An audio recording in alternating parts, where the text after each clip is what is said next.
àmì onírà kò sẹ́ni tó máa ń wájú wọn lọ́hùn ọba ẹ̀rí òdodo ọ̀rọ̀ ẹ̀sìn tọ́lọ́ ń bá fẹ́ kó jẹ́ kan tọ́ba àmì onírà ọlọ́run lọ́ba kó báyà fún tọ́ba àmì onírà ọ̀rọ̀ ẹ̀sìn tọ́lọ́ ń bá fẹ́ kó jẹ́ kan tọ́ba àmì onírà òkìkí tí mo ní ní òótọ́ Èdùmàrè bá wà ní sí Èdùmàrè. ó sọ lẹ́yìn kò sọ lẹ́yìn wọ́n ní kọ́dúwẹ́ sílẹ̀ wọ́n ní kọ́dúwẹ́ sílẹ̀ ó sọ̀rọ̀ Pasuma ó ní Pasuma tó ń ó sọ̀rọ̀ Kollington Kollington lọ. Pasuma rẹ̀ mi àlàbí akọrin ńlá ni wọn náà má bínú aláàjì kò ní tí a yìí la. Ẹ bá mi bá tap. Ẹ má bínú thank you everybody. Ń ṣẹ̀rí lọ́mọ ọ̀rọ̀ bàjá dẹ́yàn kan má fọlá hùn. Ṣẹ̀rí lọ́mọ. I'm becoming Oshupa's fan now. I'm just loving him, you know. I'll go and learn all his music because I'm not so good with his music. You know I'm fine, babe.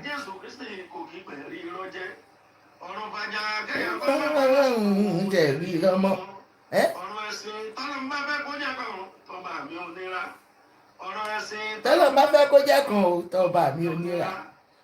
Kò sẹ́ni tó máa ń wájú wọn lọ́hùn ọba ẹ̀rí òdodo ọ̀rọ̀ ẹ̀sìn tọ́lọ̀ bá fẹ́ kó jẹ́ kan tọ́ba mi ò níra ọlọ́run lọ́ba kó báyà fún tọ́ba mi ò níra. Yes, so ọ̀rọ̀ ẹ̀sìn tọ́lọ̀ bá fẹ́ kó jẹ́ kan tọ́ba mi ò níra. Power tap, guys. Òkìkí tí mo ní ní òótọ́. Èdùmàrè bá wá mi sí o Èdùmàrè. Kò sọ̀rọ̀ lẹ́yìn. Wọ́n ní kọfíṣẹ́ sílẹ̀. Ó sọ̀rọ̀ Pasuma. Ó ní Pasuma ó tó ń. Ó sọ̀rọ̀ Kollington. Ó ní barista ju Kollington lọ. Bẹ́ẹ̀ni bẹ́ẹ̀ni bẹ́ẹ̀ni bẹ́ẹ̀ni. Ẹ jọ 1 minute.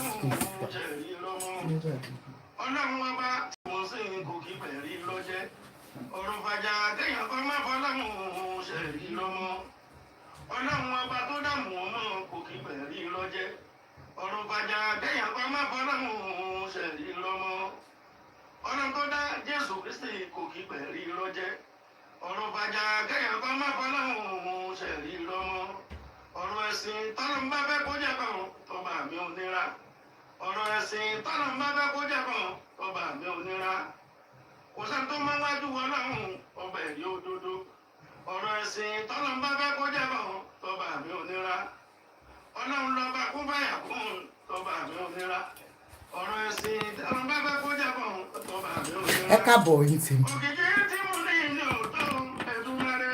Bá wá mi sí o Èdùmàrè. Ẹ káàbọ̀, guys, please help me to pray. Wọ́n ní kọ́dúwẹ́ sílẹ̀ wọ́n ní kọ́dúwẹ́ sílẹ̀. Abulude, how are you? You're welcome. Má bínú.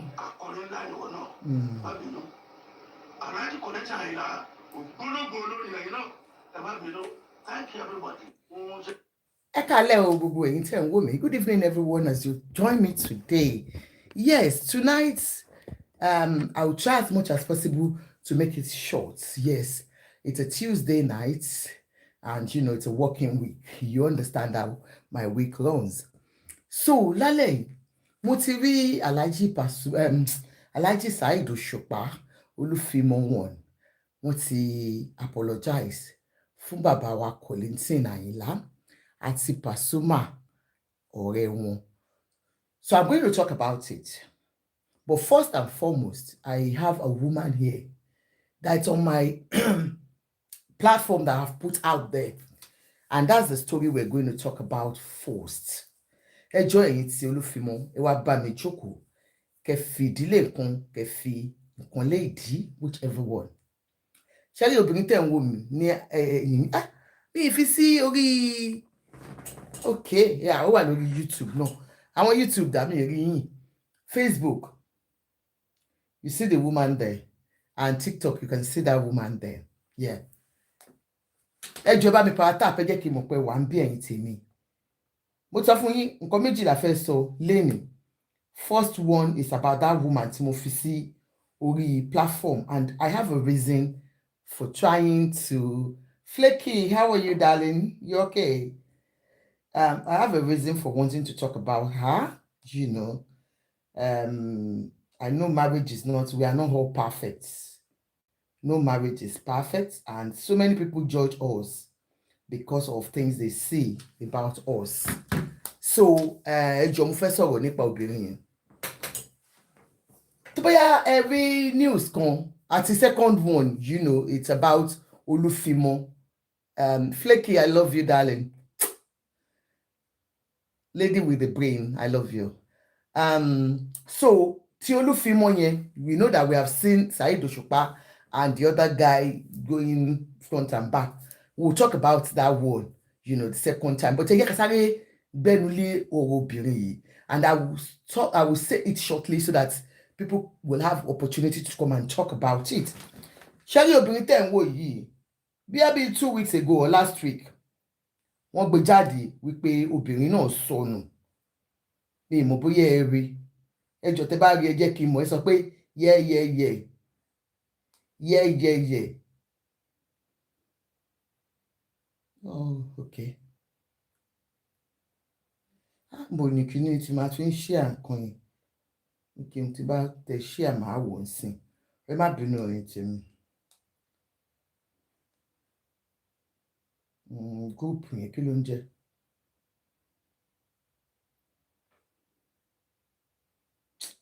Fashion kíní kan group yẹn ni mo ṣe sí. Ṣé ti mọ story yẹn? Ta ló mọ story yẹn kó wá fún mi lọ́wọ́? Kí n kò fún yín ní update ẹ̀. Ó yá. So 2 weeks ago, this woman was declared missing. Wọ́n ní wọ́n wá obìnrin tẹ̀ ń wò nílé. Ẹ wò dáadáa lẹ́yìn mi. Ẹ wò. Ó dà pé Celestian ni woman náà. So she was declared missing about 2 weeks ago.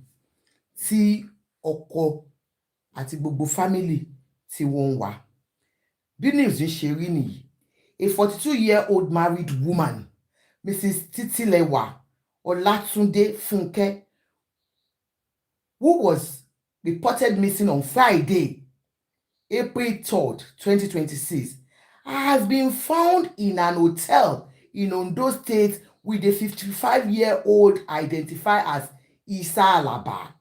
Her family said she left Ilara Mokin for Akure at about 10 a.m. that day and could not be reached afterward, as her phone remained switched off. The disappearance raised alarm among her relatives and the local community, prompting a search by security operatives. She was eventually traced to a hotel in Ugbe Akoko area, roughly 124 kilometers from Ilara Mokin. A source revealed she was abducted as initially feared. She left on her own without informing anyone and was later found with the man in the hotel. The police public officer, DSP Jimo Abayomi, confirmed the incident and cautioned the public against spreading misinformation or taking action that could cause unnecessary panic. This situation created avoidable alarm and diverted resources means for real emergencies, he said. DSP Abayomi also stressed the importance of family communication, noting that many situations could be resolved through dialogue rather than escalating into public.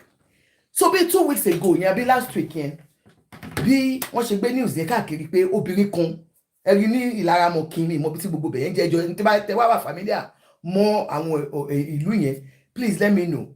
She was declared by her family pé she was declared missing, that they were looking for her. Wọ́n ló kàn jáde nínú ilé ni wípé òun ń bọ̀, ẹ mọ̀ kéèyàn kàn gbẹ́rù pé mò ń bọ̀. Wọ́n ní footer side, okay, that she was just coming, ló lóun kàn ń bọ̀ ni ló bá dẹ̀ lọ. 3 days wọ́n rí. Naturally, people will raise alarm because they could not get her on phone. Wọ́n pé ìyá alágbájá wọn ò máa rí. Bí gbogbo ayé ṣe pariwo nìyẹn. Married woman tó fẹ́ àwọn ọmọ sílẹ̀, tó fọkọ sílẹ̀. Number one aunty, Number one auntie, where is auntie? Where is Ya Karimo? Where is Ya Taida? Where is Ya Kafaya? Where is Ya Tonia? Where is the nobody Ya Tonia?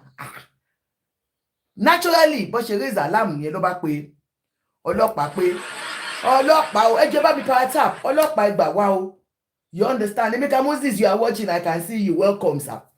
You know, wọ́n bá pe ọlọ́pàá pé ọlọ́pàá máa gbà wá o.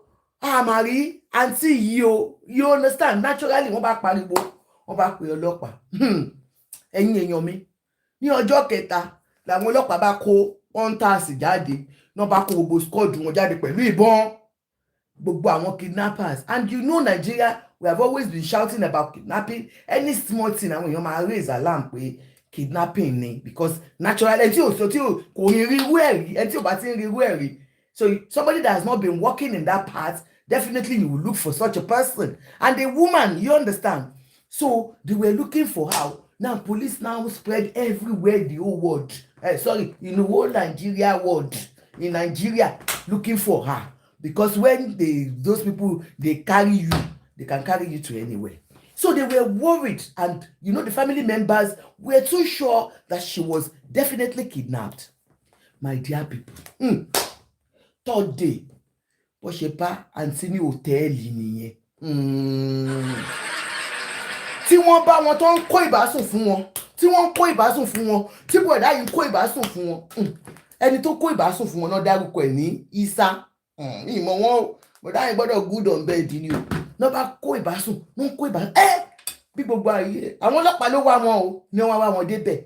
The police that were searching for a kidnapped woman now found the woman in an hotel with another man. Whether the man is married or not, I don't know. But she was found hale and hearty. Kò sí tó ṣe àǹtí, wọn ò gọ́yàn wọn, wọn ò gédì wọn, wọn kàn bá wọn sùn náà. She was actively, doing her job with that man friend. And so that was why the police released this statement. There's so many times we raise alarm even while we have not searched within us what has happened to that person, And one would not, you can't take anything like that for granted. We wá sọ pé, ọlọ́pàá wá jáde pé, ẹ máa kọ́kọ́ wá ara yín, ẹni tẹ́ ń wá yìí gan, kò sọnù, wọ́n bá sùn ni, fún rẹ̀ ló gbé ara ẹ̀ lọ bá ọkùnrin, àbí ọkùnrin ló wá gbé náà lọ sí hotel. Now the woman has come out. People have started talking. One bú àwọn police pé ẹ̀yin náà kò ṣì lọ jàre ẹ̀rí kan ṣe for the first time and all that. Now the woman has come out today. That's why I want to talk about it today. You understand? Despite being caught in this act, the woman came out today and she has an explanation for her being where she was found. Married woman found in the hotel with another man, not remorseful, says she owes no one, including her husband, apologies, except Celestial Church of God. Obìnrin yìí jáde lẹ́yìn, ó ní èmi tí ẹ ká mọ́ hotel, yeah?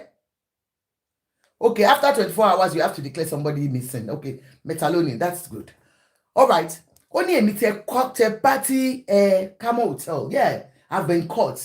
But I hold no one explanation. Not even all of you amebo that are on blogs, that you are carrying this news, especially Nigeria style. Amebo. I didn't even get the news. Believe me, I didn't talk about it. Most of you blogs, especially those ones on Instagram, they all took the story. Hey, she said you people are crazy. Oh, bu yín fẹ́ bu yín pa. Olórí yín ò pé ó ní ẹ̀ṣọ́ gbá yín o. Oníkálukú ló ní tiẹ̀ lára níbi tó wẹ́. Èrò mọ̀ èèyàn ní tẹlòmíì. Dájúdájú ẹni nílẹ̀ bá ká. Gbogbo wa pátá ní mọ́là. Dájúdájú ẹni tílẹ̀ bá ká mọ́ ní bàrà wo kílẹ̀ ń bá ká. Wọ́n ní ẹ̀ṣọ́ gbá yín níbi tó gbé ya o. The woman has something to tell us.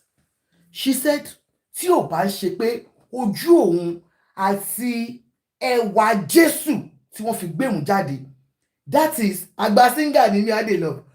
tí ò bá ṣe pé ẹwà Jésù, that is the art, the celestial art, tó yẹ pé fọ́tò ẹ̀ lọ gbé, and you know àwọn èèyàn ti bẹ̀rẹ̀ sí sọ pé àwọn ṣẹlẹ̀ ń ṣe wọ́n ń dó fòó, wọ́n ní wọ́n ń ṣe kí ni wọ́n ń dó fòó, because tẹ bá lọ sí ṣẹlẹ̀ lóòótọ́ ẹ má bínú ẹ̀yin celestian ẹ̀yin tèmi, I love you celestians, but ẹ máa ń sexy, tẹ bá wọ aṣọ yẹn tí pátá yín hàn akànra máa hàn báyìí, pátá yẹn kò ní akànra hàn ẹ mọ àwọn tí pátá yín akàn máa hàn ní abẹ́ sùtánà, àwọn ṣẹlẹ̀ good, wọ́n look wọ́n fine, wọ́n fine.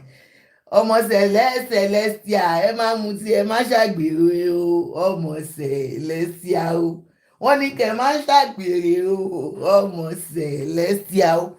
So àǹtí ìṣàní tí ò bá ṣe ẹwà celestia tó wà lára wọn, ó ní the only sect tí òun tóun wà sorry for is the celestial sect. Ó ní but ọkọ òun o tó ó ní àwọn fámílì ọkọ òun kan lọ kú dànù, ó láwọn ẹbí ẹ̀yin ará èké òṣì èké àdúgbò ó ní kẹ́ lọ kú dànù, ó bú wa gan. Mrs. Ọlátúndé Fúnkẹ́ ni àǹtí yẹn ń jẹ́ àfúnkí ṣoṣo, ọ̀rẹ́ mi tó dẹ̀ ń jẹ́ Fúnkẹ́ ò ṣàṣẹ́wó, ṣé èyí Fúnkẹ́ máa ń ṣàṣẹ́wó ni? Ọlá luxury, are you a Celestian? Does your pata show? Celestian, don't let your pata be showing, as how now? I thought your pata doesn't show, because most Celestians, their pata used to show. That time that I've attended Celestia before, honestly, I followed my friend that time. You know, I was born into a Muslim home, I started, doing a sinkakiri tojubole. Oh, you're a Celestian, that's what. So do you people, does your pata show? Because I know most Celestians, their pata used to show. Ẹ má bínú. Ẹ má múra dáadáa, ẹ múra indecently more, so that one má bú yín. You know I love you Celestians. You dress abnormally. Normally, you are very good. Mrs. Olatunde, Auntie Funky. Funke. Most Funkies they are good. I don't know what happened to this Funke.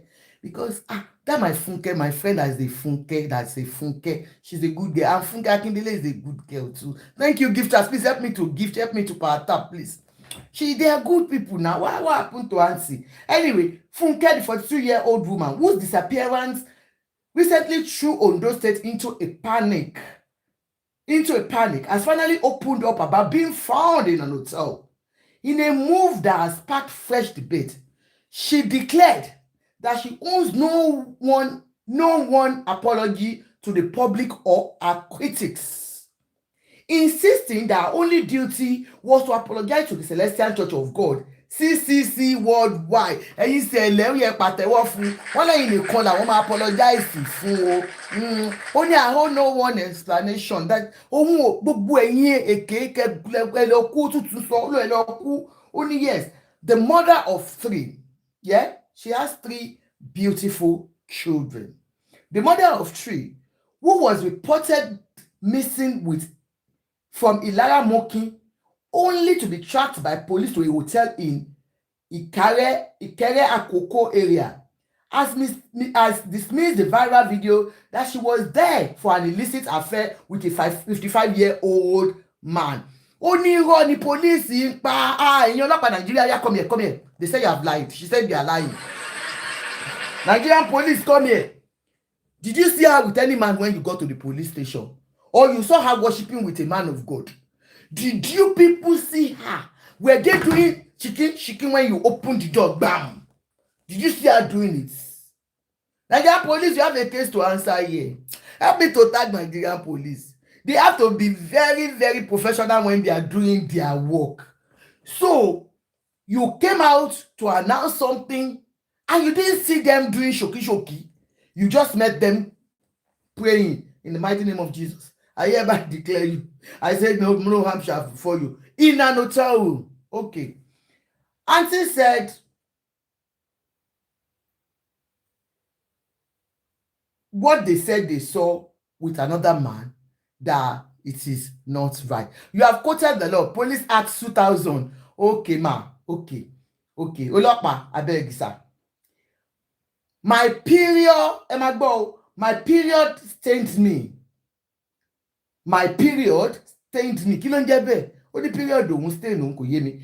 The hotel explanation, the missing person, scared that went viral. Funke explained that her stay in the hotel was an emergency and not a premeditated runaway from my matrimonial home. Wow. Only òun ò sá kúrò nílé o, as speculated by most of you onliners, that it was premeditated. Òun fúnrara òun plan náà ni. Let's hear her explanation.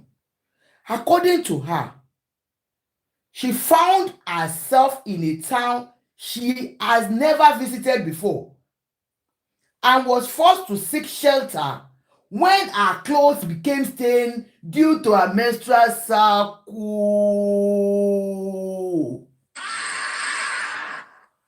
Did you put here? Oh, poor woman. Poor woman. Ṣé ẹ̀gbọ́n tó ṣẹlẹ̀ ni?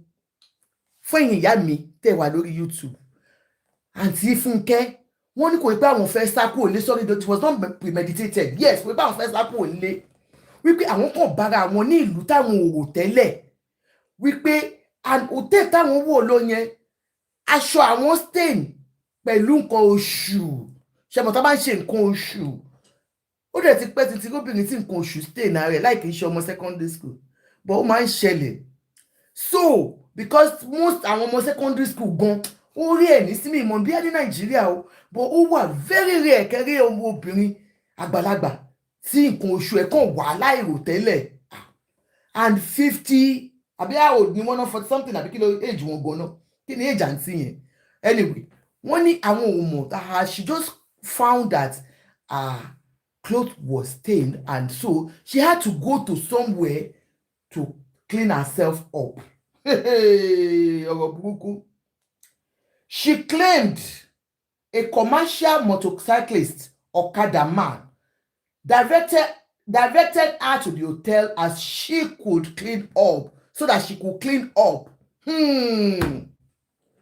That's the word. Okay, ó ti ṣẹlẹ̀ sẹ́yìn náà rí menstrual pain, menstrual cycle yẹn, actually was stayed. Oh, I understand. I do understand. But shall you also tell Sha? Anyway, according to this woman, it was an Okada man. Okada lóní ẹ̀wò. Auntie, aṣọ yín ti stain. Mommy, ẹ̀wò aṣọ yín, yé, ó pọ̀ o. Ṣe lọ sí hotel yẹn, ní room yẹn. Kẹ́ lọ hotel kan wà ńbẹ̀ yẹn. Kẹ́ lọ change níbẹ̀. Hey, I was inside that room throughout that day. I didn't go out. I only asked for water, she stated, adding that she remained indoor because she was embarrassed and not in a right frame of mind. Wow. I'm not going to judge her. It's only God. My shield. So, ó nígbà tí aṣọ yẹn tó ń wá wọ hotel room yẹn, hotel room tí ọlọ́kadà ní kò ń wọ̀ yẹn, ẹ̀yin ọlọ́pàá ẹ máa gbé lọ o. Bóun ṣe wá wọ ibẹ̀, òun wá clean tán, òun ò lè jáde mọ́. Throughout that day, òun wá jókòó sínú hotel room yẹn. Ó lóun wá jókòó síbẹ̀. Ó ní because ojú ń sí òun. Báwo làwọn ayé ṣe máa wò òun ta pé madam táṣọ wọn stay lẹ́ẹ̀kan yẹn nìyẹn. That was why she stayed in the hotel. Because she was ashamed that people would be laughing at her, and that was why she stayed in that hotel. Àti pé gbogbo ọkàn tiẹ̀ ti dàrú.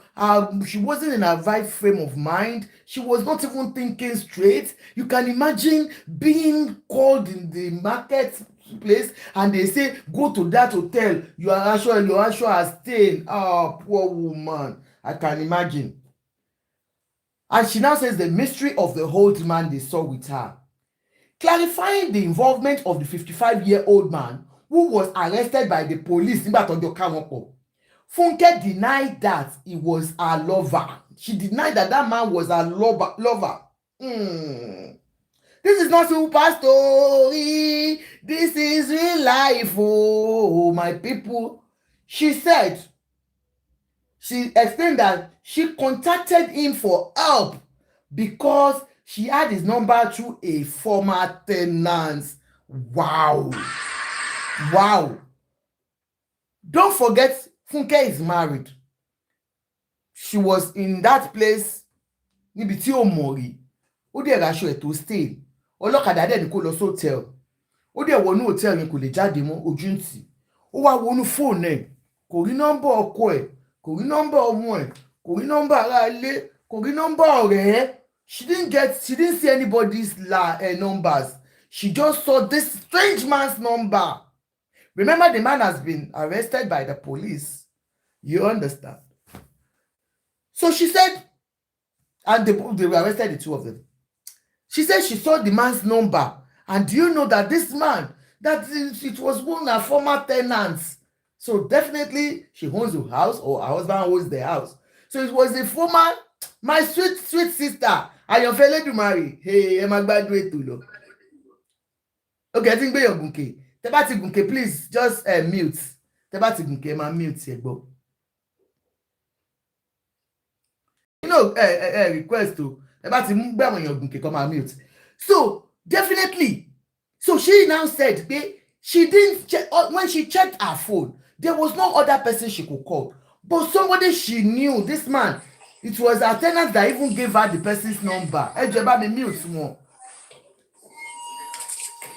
Ẹ bá mi mute wọn. Ẹlòmíì tí ó bá dẹ̀ ti rẹ́dí ẹ̀kọ́ gbé wọn bọ́lẹ̀. Wọ́n lè máa mọ̀ pa wọn gòkè. Sis ṣe wa okay. Sister Àyànfẹ́, ṣé ń gbádùn story wa? Ṣé ń gbádùn story wa? Super story ni we are listening to. Ẹ̀yin ọmọ woman kan tí wọ́n ló sọnù níbí last week. Táwọn ọlọ́pàá wá lọ wá, wọ́n bá rí ní hotel pẹ̀lú another man, a married woman. So wọ́n wá mú man yẹn, Sẹ̀lẹ̀ aṣọ Sẹ̀lẹ̀ òun ló wà lórí page wa. So wọ́n wá mú man yẹn, wọ́n mú àwọn méjèèjì. So ó wá ń ṣàlàyé lẹ́ni wípé ó dùn òun o wípé wọ́n mú òun àti bàbá yẹn wípé òun ò ní any affair. Ẹ bá mi mute kí n máa ṣàlàyé lọ.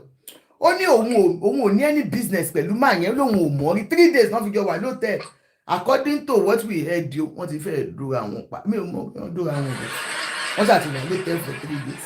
Ọkùnrin àti obìnrin tó bá wà lóòtẹ́ẹ̀lì, what will they be doing? They be doing in the mighty name of Jesus. I hereby command the devil of that blood to remove from your body. Ẹ mọ̀ pa jẹ́ ló ta sí àǹtí lára. So bóyá nǹkan tó ń gbàdúrà ní èmi ò mọ̀. Anyway, according to this woman, she said man yẹn pé ìgbà tó ń lòun sọnù ó lòun ò tiẹ̀ mọ̀ bí tóun wà. Ó nígbà yẹn lòun kàn rí pé aṣọ òun stay. Òun ò tiẹ̀ mọ̀ àwọn èèyàn ló pè òun. People called her pé aṣọ yín o ó ti stain o àǹtí o. Ó nígbà tó máa wo aṣọ òun pé aṣọ òun menstrual period òun. Ó ní ọlọ́kadà kan wá ní kóun lọ sí hòtẹ́ẹ̀lì kan ní ọ̀kan bẹ̀ yẹn. Hòtẹ́ẹ̀lì yẹn ni òun wà táwọn ọlọ́pàá ti wá gbé wọn ní third day. Ó wá ń ṣàlàyé ó ní máa yẹn ó lóun ò rí òun ò mọ̀ rí. Ó ní máa ń tẹ́ ẹ̀wọ̀n yẹn 55 years old man tó ká mọ́ àwọn lórí yẹn tí ọlọ́pàá wọnú yàrá tó bá wọn pọ̀ yẹn tí wọ́n ṣe nǹkan kan tó ń ṣàdúrà. Ó lóun ò mọ̀ rí. Ó ní nígbà tí kìíní ìṣẹ̀lẹ̀ sóhun òun wá wọnú fóònù òun wọ ẹ̀ńtà lòun lè pè. Ó lóun kàn rí nọ́mbà máa yẹn ni. Meanwhile, it was one of her former tenants that gave her that number. Òun ò tiẹ̀ mọ̀ bó ṣe rí ẹ̀ máa gbọ́ o. She explained that she contacted for help because she had, she said Funke denied that he was her lover. Ó ní kò ṣe olólùfẹ́ òun. She explained that she contacted him for help because she had his number through a former tenant. She claimed she only sent the man to buy basic necessities for her, including sanitary pad and slippers, because she could not go out in a stained condition. I gave him money and he bought what I asked for. That was the last time I saw him, she said. I switched off my phone. Funke admitted that her biggest mistake was switching off her mobile phone, which caused the family and the public to believe she had been kidnapped or killed. This led security operatives to track her location through the man she had contacted for help. So, ó ṣe àlàyé wípé òun ṣe tó jẹ́ pé òun wọ́n máa tí ò mọ̀ rí yẹn tóun rí lórí fóònù òun wọn kó lọ bá òun ra pátá bra pant pad pé kóun lọ òun wọn kó lọ rà wá pàtó dẹ̀ dé òun gbà lọ́wọ́ ẹ̀ thank you uncle the man Samaritan man òun dẹ̀ ní kó máa lọ tiẹ̀ àwọn ò rí mọ́ nígbà tóun sì ránṣẹ́ ó pè é láti ibi tó wà àmọ́ ìlú tí màá yẹn wà bóyá kókó náà ni àbí ìlú yẹn ni tó discover pé ìlú yẹn ni man yẹn wà, and she called the man, and the man did his duty of errand boy and then left, and that was it. But the police doing their good job, let's give the police clap. They traced her through the man's phone. So she was tracked through the man's phone, and then they got to the hotel to find the two of them. But according to her, she was the only one found there, so I don't know. Anyway, ó ní òun sọ́ọ̀rì pé òun pa fóònù òun lóòótọ́ pé bọ̀tí ó kàn rẹ̀ òun ni ṣẹ́wọ̀n tí ọmọ púpọ̀ bá ṣẹlẹ̀ séèyàn tí ó jẹ́ pé o kò bá rẹ níbi tó o expect tí blood tended ti wà lára ẹ torí pé o ṣe messes ó kàn ti ẹ̀rẹ̀ ẹ́ wàá kàn pa fóònù wàá dé sùn lọ nígbà tó ti rán èèyàn kan tó ti lọ ra pátá àti búra wàá kàn sùn lọ. Exactly what happened to her. Recounting the moment the police arrived, she said, the police just came in and said, "Madam, you are under arrest." Ọlọ́pàá yìí náà máa kọ́ṣẹ́ díẹ̀díẹ̀. Èwo ni, "Madam, you are under arrest." And she was like, "What?" I told them he didn't kidnap me, but they didn't listen. Oh, the police did a good job, because when they backed in and they saw the man standing by, maybe they just had one, or okay, the man was just standing, and he said, "You are under arrest, you are under arrest." And she was begging, "Leave this man, he didn't arrest me, please leave him, he didn't arrest me, he only came to help me, please don't arrest him." Okay, oh, poor man. I told them he didn't arrest me, he didn't kidnap me, but they didn't listen. Apology only to the church. Despite the public outcry and the resources spent on her search, Funke remains firm that she has done nothing wrong against the public. However, she expressed deep regret over how the scandal has affected the image of our church. "I had to apologize to the Celestial Church of Christ worldwide. My name has been tarnished," she said. She then added pointedly, "I owe them an apology," whose name has been, stated. "I owe them an apology. I do not owe any other person an apology." While Funke described the entire ordeal as a personal trial, many observers continue to question the circumstances that led to her spending days in an hotel without communicating with her husband and family. People have said a lot of things that, is Celestial way of life. Celestial Church of Christ, disclaimer, on this platform, I am not about essay, I am not about religion, I am not against any religion. When we joke, but I respect all religion sects. So please, pardon me. This person is a Celestian, and she has been caught in an adulterous way, which can happen to anybody. It doesn't matter if you're a Redeemer, if you're a Muslim, or you're a Christian, you understand? Anybody, it's one's character, it's your way of life, it is who you are. It is not about the sex you represent. But when things do happen like this, people will definitely, wants to say, she belongs to this particular sex, or he belongs to this particular sex. When Muslim, when they do their thing, they will say, because he's a Muslim, that's why one when they say 100, and then people will be, lashing out on them. So exactly what has happened with this Celestian lady. She was caught in an act of immorality with another man, she's a married woman. As you have heard, she was out, for 3 days. She was being looked for everywhere. They were looking for her, searching for her desperately. The whole family, her husband, her children, her relatives, and even the church, they were looking for her. And then they found her in an hotel. The police found her in an hotel with another man. And she said, you have heard her explanation. She didn't know how she got there. Unfortunately, she was worried. When she got there, she found out somebody told her she was stained because of her menstrual period. And they pointed an hotel for her to go in there, to change. adventure or clean up. And when she got there, she got tired. She was in the hotel. Anyway, she was in the hotel for 3 days, according to her. But she called a man. What we will now be thinking about is that you are a married woman. If anything happens to you, who is the first person to call? Is it not your husband? And this brings me, to the issue of marriage. A lot of women are going through a lot. I am not going to cap about that. But there are certain things that we do that we have to be accountable for. And we don't have to hide under anything.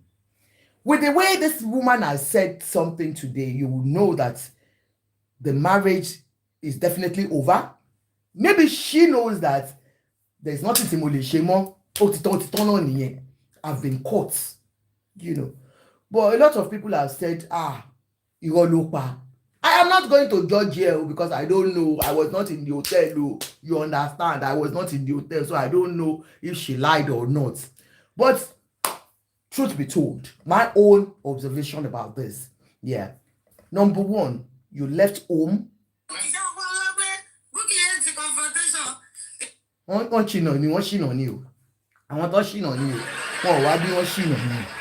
So definitely, she was having an affair with that man. You cannot tell me you weren't having an affair with that man.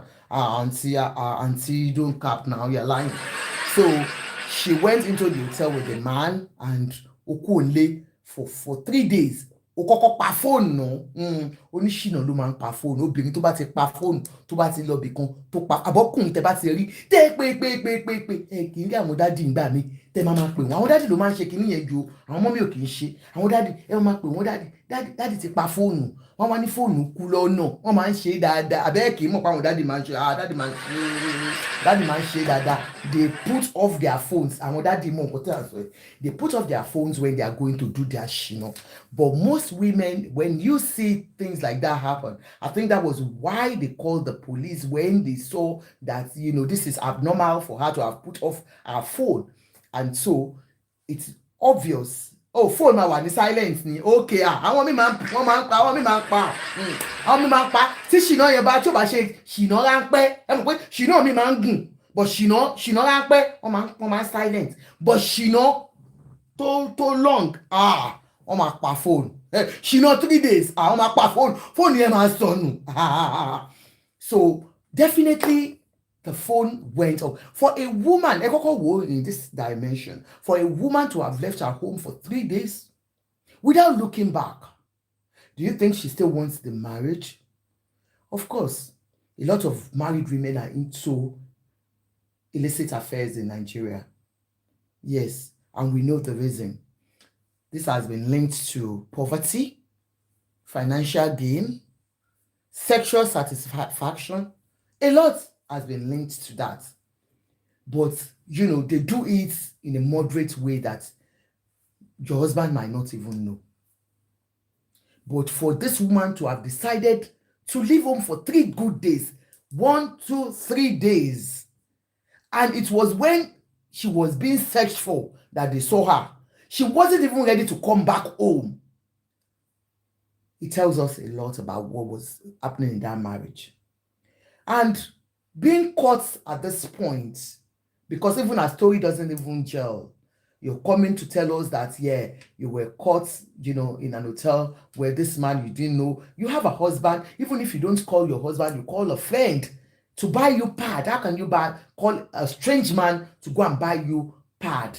Sanitary pad. It doesn't really make sense. But that tells us that, of course, I have a relationship with this man. That is why I was able to, let's even assume that happened to her. For her to have called a strange man to go and buy her pad, it means a lot. You understand? That means that's the man that's been caring for her for a long time. He's a very, very caring man. And so, definitely, there is something.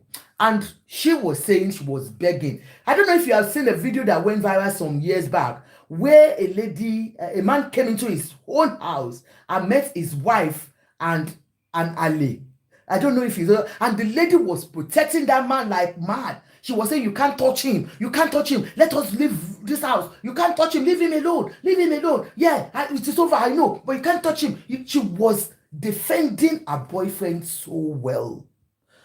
So for this woman to have come out today and said, well, I owe no one apology, not even my husband, because I don't understand. If I were to be in her shoes, maybe I'll have said, Teniti Baje, you understand? And then you don't know what else to say. But for you to have stood your ground that I am not going to say sorry to this man, she must have been going through something that we don't know. And that's why I don't want us to be too judgmental.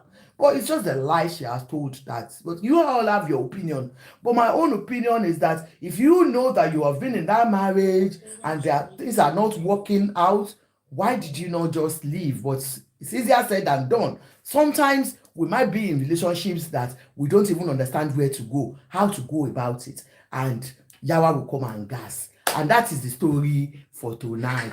Oh yeah, ever Adani sleep. Rector. Àbí ọkùnrin la kọ́ máa pè Mr. Ladun.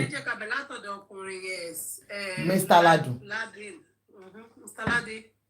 Please unmute your mic. Mr. Ladun. All right, Mr. Lad. That's Ladford. Right? Yeah. All right. Wọ́n sọ̀rọ̀ Rector. Are you there? I don't think he's there. Rector, you can go ahead. Oh, really? That's good. Ẹgbẹ́ yìí sí Mike, ọ̀nà àti tó lọ ṣe ìṣìnà rẹ̀ ń pẹ́ ni, àbí ṣìnà wéwé.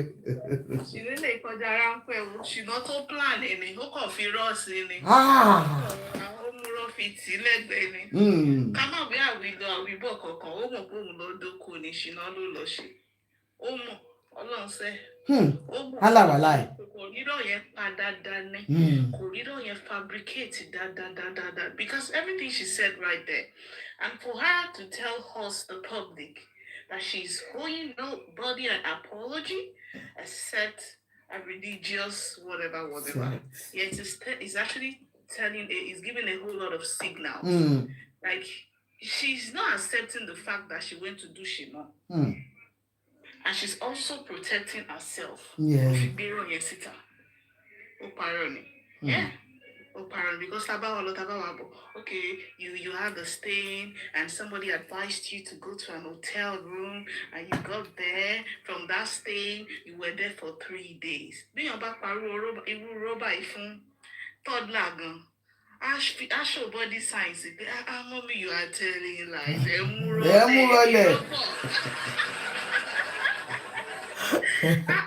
Because she know that we educate. Thank you, gifters. That is it. What my first question is even, Carlo interviewed. Was she interviewed? No, it was the police that came out to bring the first news out, and I think is this people that I saw on Naija kilo manje to man shake it Instablog. Okay, Instablog. So they brought the news out. I think it was Sponge that did it or somewhere. So I don't know, but they interviewed her definitely, and she brought this out. Actually, in cases like this, they are back to gas, woman to woman. She owes nobody an explanation. Woman to woman, yeah, call her she no rank well, yeah.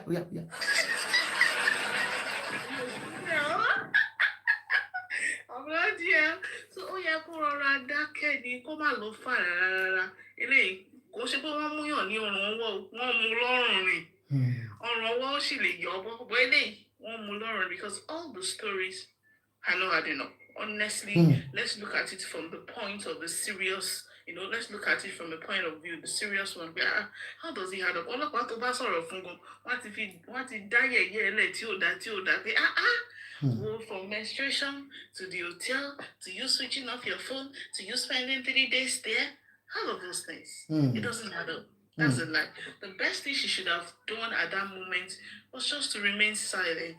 Not about anything you say there will be used against you in the court of law. See, if she had, can I say something, ma?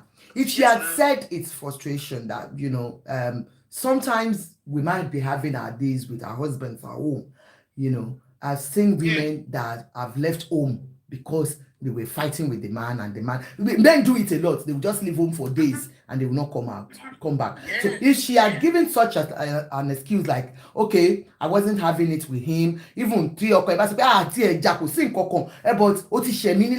last week, That mo igbe sọ́kàn because ọkùnrin will always share. So if she had said that, maybe, sincerely, let's look at it from another angle. That if truly she was going through a lot and she was just fed up with the marriage and then she was looking for a way out.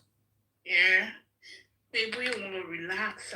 No. That she was just fed up of the marriage and she was having an affair, of course, definitely. And she decided to, but unfortunately, it is what it is. Definitely. That kind of thing. Okay, if she had probably wanted to say, oh your husband, of course, your man sorrow, well, babe, we should come by. Relationships together, whenever it's about to go sore, they will tell both of them that please, I need a space. Mm-hmm. Now, this needing a space does not necessarily mean that it ends there. It means, just give me a little time to put myself together, just to have a fresh breath, and I'm coming back. So yeah, I was just so tired and bored, and I just decided that I want to have a fresh breath. I need to think, But honestly, that particular thing she said, and to the internet, everybody will analyze it. And I can tell you 100% that's a fucking lie. That's a lie, definitely. Of course. Justifications. That is a lie. A big, fat lie. Thank you. I'm Thank still you. here. Thank you. But when a man does this, that ọkùnrin ló ṣerú eléyìí sìn ní bú o. Ó yá, next person. Kí lábẹ́ sọ̀rọ̀ ẹgbẹ́ ni sí máì. Lábẹ́ẹ̀lì, ọmọlọ́mọ ẹ káàbọ̀ sórí ètò. Bóyá ń ṣe dọ́gì lọ́wọ́. Bóyá kọ́ ọmọlọ́mọ sọ̀rọ̀. Ọmọlọ́mọ, okay, lábẹ́ ọtí ọ̀mùtí, ọmọlọ́mọ ò tí ráyè lé ní. Lábẹ́ ọ̀. Ẹ kálẹ́ gbogbo lé. Ẹ kálẹ́ máa o. Píye tó bá dẹ̀s. Kárí ọ̀. Láti Àjọkẹ́, píye ńlá lẹ gbà. Yes ma, bí ètò ó lè jẹ̀mí mi lọ. Ọjọ́ tí bá ti scroll kọjá TikTok, tí bá ti rí fídíò àti Àjọkẹ́ ẹ̀ máa ní yèébù tó ti fẹ́ gbé bòrò lálẹ́. Èké tó pọ̀ ṣá máa ṣe. Ó ga ó gbé láti já sí lálẹ́ yìí o. Ẹ̀yin ìṣẹ̀lẹ̀ ni o, wọ́n lẹ́yìn ìṣẹ̀lẹ̀ ń ṣe ṣìnà. Ẹ má sọ bẹ́ẹ̀ o, ẹ má mẹ́nu lọ. Wọ́n lẹ́yìn ìṣẹ̀lẹ̀ ń ṣe ṣìnà, ṣùgbọ́n àwọn náà sọ bẹ́ẹ̀, èmi mo sọ ni. Òun ṣe tiẹ̀ àwa abọ́lọ̀ ń dúró ní mímọ́, mímọ́ ni. Òun yẹn ṣẹlẹ̀ tiẹ̀ mi ò mọ bí tó ti gbé tiẹ̀ wá. Torí ẹ̀ ló ṣe tètè apologize wa pàwà ò sí bẹ́ẹ̀ o, that she does not want religion to be tarnished o. Don't be sọ pé any other person no apologies wá wá. Apologize. Take care of them. Lábẹ́ ó yẹ gbẹ́nu sí máì, ganu sí máì. Ṣìnà ráńpẹ́. Ṣìnà wẹ́wẹ́, ṣìnà ráńpẹ́. Kò bá tẹ̀ tí wàá kọ́ṣẹ́ lọ́dọ̀ àwọn àmì kakọ́ ṣìnà ráńpẹ́. Ọ̀dẹ̀. Ó ga irú ṣìnà.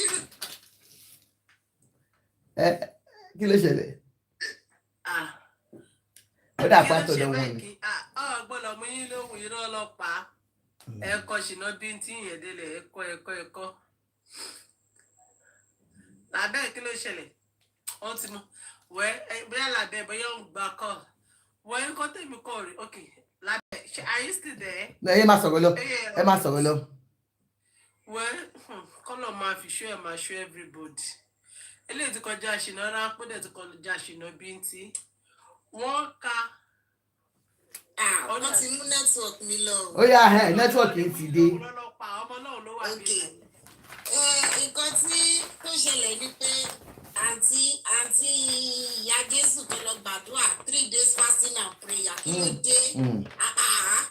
Tó bá yẹ wọ́n á ní Nigerian police are not working. Nigerian police fẹ́ working pa ni. Can you imagine? Nísìnyí tó yẹ pé wọ́n track gbogbo fóònù anywhere tí fóònù ṣe bí fóònù náà máa fún ọlọ́pàá. Fóònù nọ́mbà ẹ̀ ní là.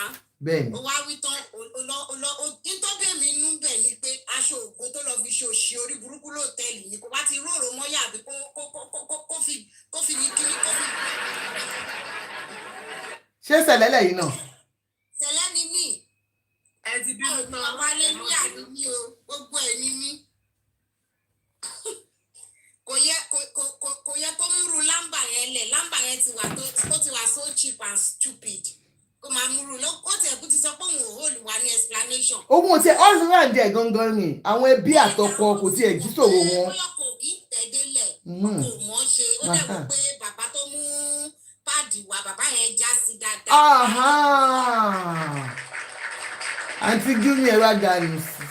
ó yẹ kọ́kọ́ ẹ ti mọ̀ pé ó ti mọ̀ pé ọkọ ò lè tẹ́ débẹ̀ so n tó dùn èmi ni pé aṣọ ògo tó wọ̀ yẹn because aṣọ ògo ni ò lè máa wọ̀ lọ sí ẹni àwọn ibẹ̀ ló ti gbẹ̀ṣẹ̀ ó lọ dókò yẹn kò ń ṣe látòde ìdóńtè bọ̀tí pé wá wọṣọ ògo wá wọ̀ lọ síbi tí ò yẹ kó.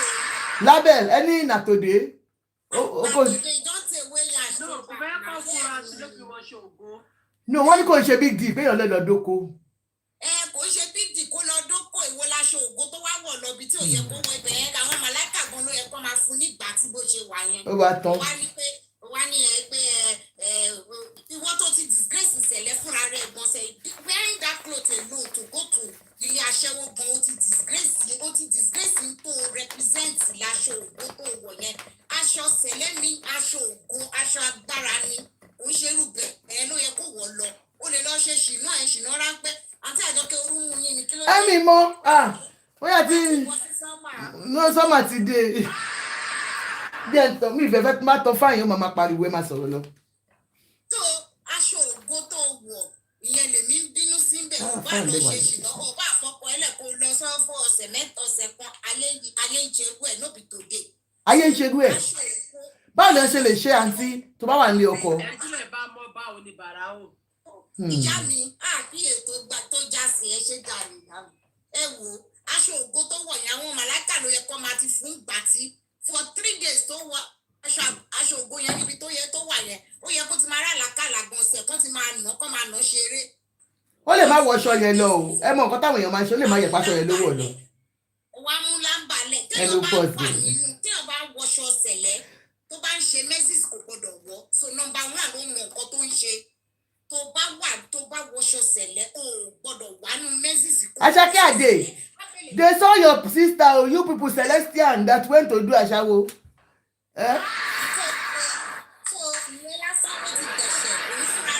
ṣó dàkẹ́ bá wọ aṣọ ògo lọ ṣe ṣìnà wẹ́wẹ́ Àṣàkẹ́ ṣó dàkẹ́ bá lọ ṣe ṣìnà wẹ́wẹ́ pẹ̀lú aṣọ ògo kò dáa o. ẹ̀ṣẹ̀ tó wà lọ́rùn ẹ̀ ló ń ba lọ yẹn because nǹkan tó ṣe yẹn number 1 kò wọ́n lẹ́ anybody explanation yes of course but aṣọ ògo tó wọ yẹn náà wá fi ń pè é lẹ́jọ́ pé kò yẹ kó wọṣọ ògo yẹn so ìwọ tó ti mọ̀ tẹ́lẹ̀ pé àwọn ọlọ́pàá tó wá ṣiṣẹ́ wọn ṣáwá sọ pé ọlọ́pàá ò ṣiṣẹ́ báyìí nìsín ṣáwá sọ pé ọlọ́pàá ò ṣiṣẹ́. Of course definitely they do wọ́n ṣiṣẹ́ ni. ìwọ tó ti mọ̀ pé ó fẹ́ lọ ṣe ṣìnà ráńpẹ́ ṣìnà tí ò ní mí nìyẹn wá ti fi lámbà lẹ̀ lé pé ó lọ sí àwọn òkú yẹ́ ìjẹba tí wọ́n ń jẹ kínní kan wá fi lámbà tó dálẹ̀ wá wọṣọ kínní wá lọ ń gbàdúrà ayọ̀ mẹ́sì stèyàn ẹ̀wọ̀ àti àjọkẹ́ kò rí nǹkan sọ ní ẹjọ́ torí ọdún. bó ẹ tí ì sọ nǹkan tí mo fẹ́ gbọ́ nísìnyí lórí marriage yẹn gangan do you think for her to have come out today you can imagine telling she doesn't care about that marriage so ó lè jẹ́ pé ní ọdún nínú marriage yẹn gangan in the first place. àǹtí àjọkẹ́ ó ti mọ̀ pé marriage yẹn ò dáa kò sẹ́ni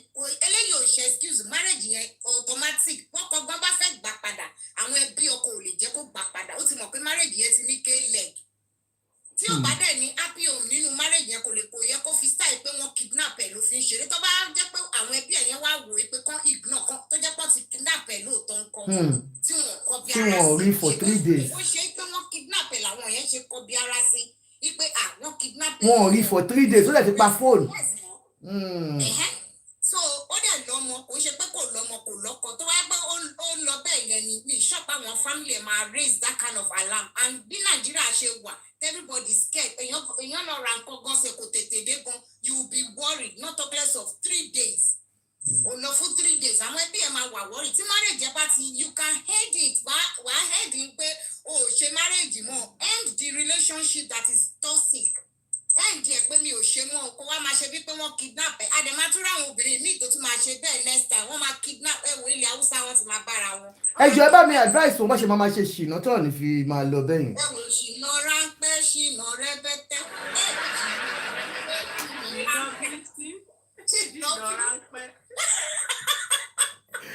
obìnrin ẹ̀yin bí ẹ mọ ṣìnà ṣe lóòótọ́ ẹ má jẹ́ ká parọ́ ẹ máa lọ kọ lọ́dọ̀ àwọn ọkùnrin burúkú yìí àwọn lọ́kọ yín àwọn náà sọ yín ló ní ṣìnà.